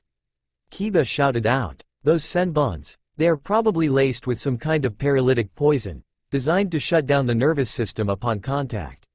Such poisons and senbons are used most frequently and unusually by Kiri-S Anbu Black Ops, especially by their assassination units and Undertaker squad. Guy explained to them what had happened to Neji and Tenten, carefully looking around. And Naruto, being an unyouthful demon that he is, probably has picked up on such low techniques, whilst he was in Mizu. But do not worry, my fellow shinobi, for we have on our side the power of springtime youth. Guy shouted in full force, almost deafening everyone. I doubt it will be enough for you three here.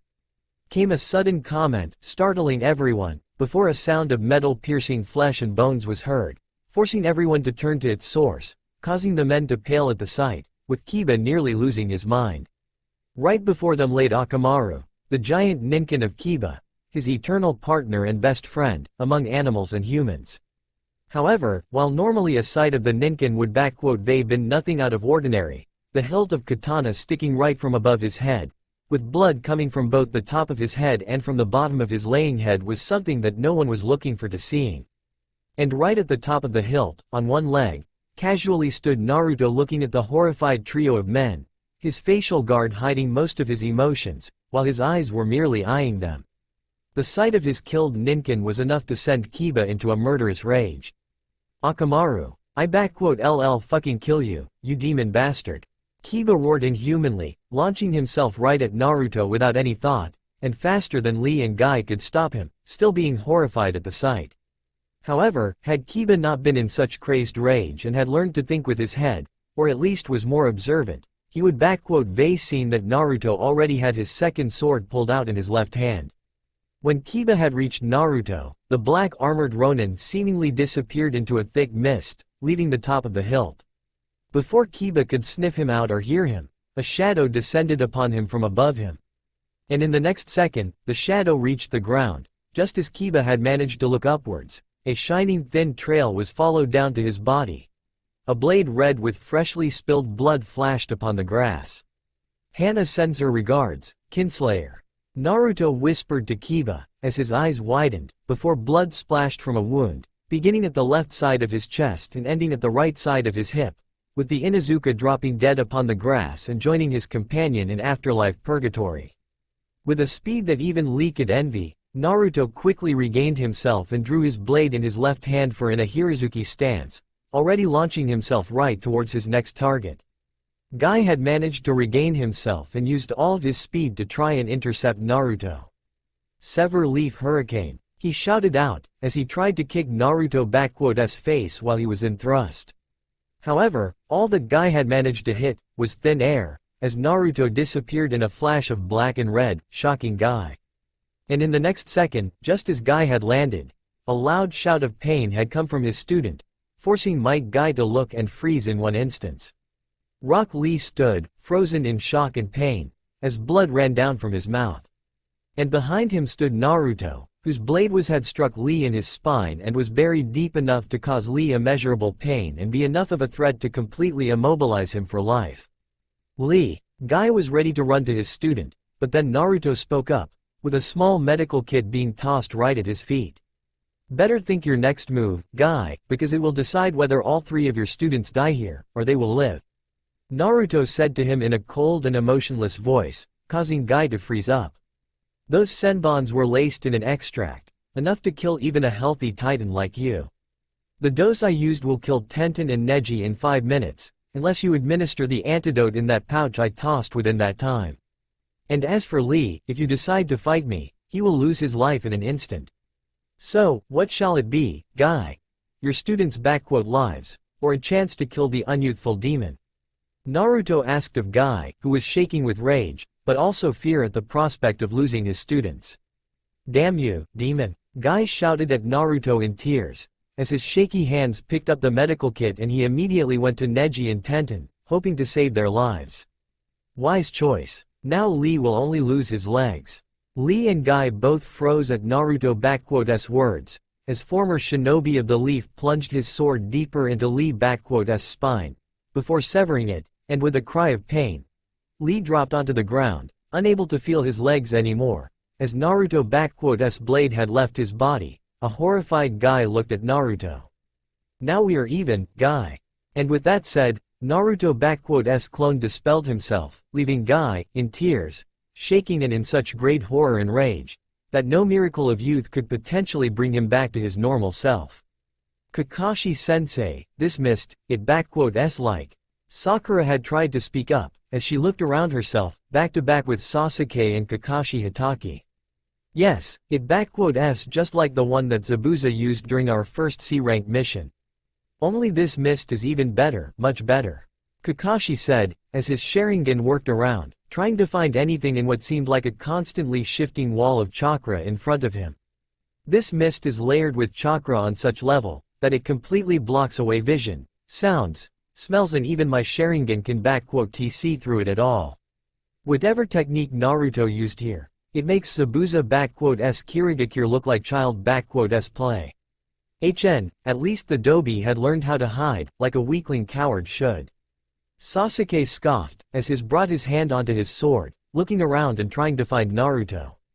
"Come on, Dobi. What is the matter? Are you too afraid to even come face your old team? Well, if you don't come out, then I simply have to walk towards that home of yours and see what so interesting is there, that you decided to stop us in our tracks out here. Who knows, maybe you have some poor whore of a wife that should be begging for an elite like me too."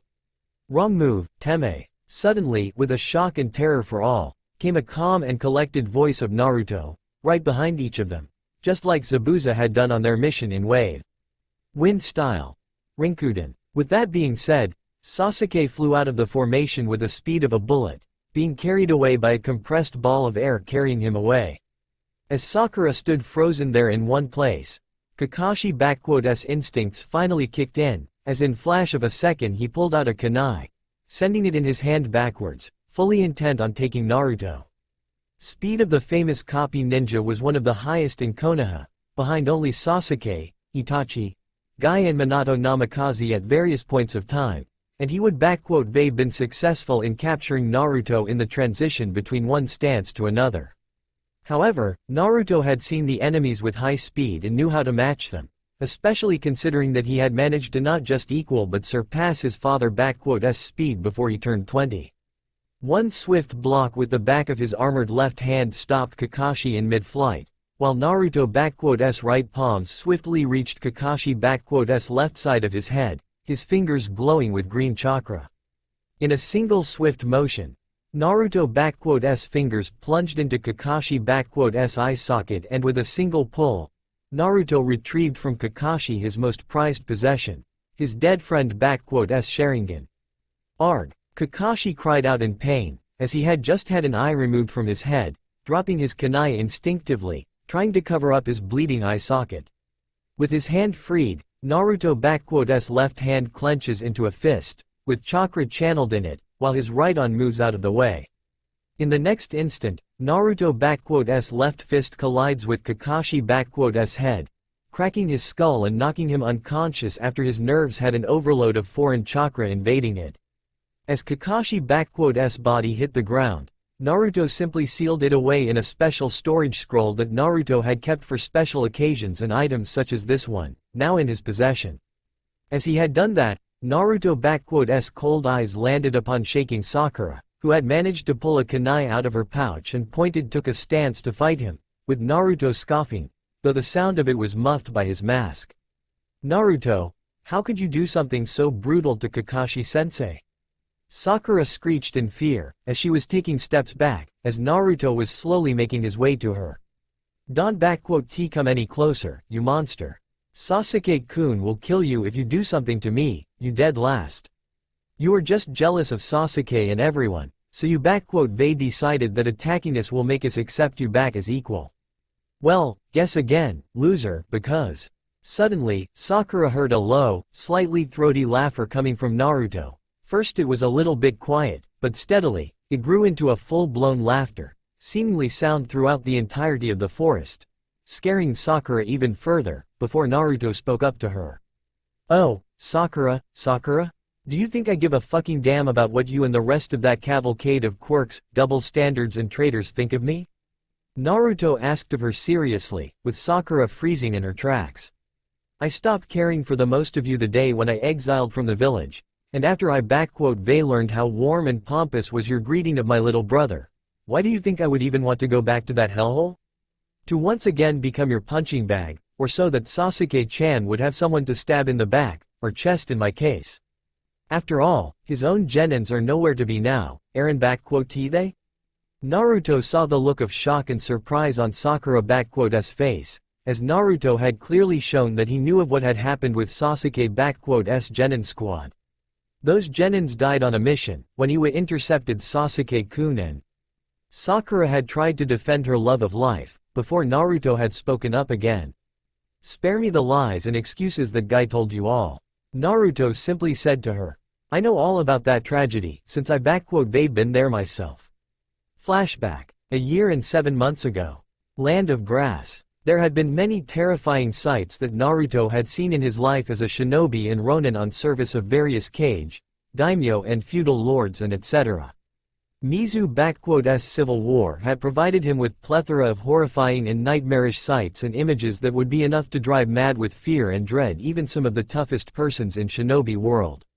Yet, to Naruto now, it all was just a part of his job back then, nothing more, and learned to not let it get to him. However, the sight he was seeing now was different from the others, for before Naruto laid not a field of shinobi skirmish, but what appeared to be a slaughterhouse. On a grassy plain laid 6 of Iwa's shinobi, dead for about a couple of hours. Having worked with Iwa and their shinobi, Naruto was able to determine that these were Chunin shinobi, and a bit of pocketing around revealed that they were on a diplomatic mission to Daimyo of Grass. At first glance it seemed like they were all ambushed by someone laying in the waiting. Naruto's first picks were either Konoha or Kumo, as those two also competed for the alliance with Grass. And at first, Naruto's former guess was correct, as he noticed 2 dead Leaf shinobi, until his careful eye instantly examined them and what he found out first confused, and then horrified them. The 2 dead Konoha shinobi were not Chunin or Jonins, no. They were genins, fresh and untested, clearly out of academy just recently or a year ago, no more or less. One of them was a black-haired boy in simple gray shirt and black pants, a civilian most likely, while the other was a girl with lavender short hair, pale eyes, dressed in a beige dress, black shorts and sandals, along with a curse mark hidden underneath her headband, showing her as a member of Hyuga branch family.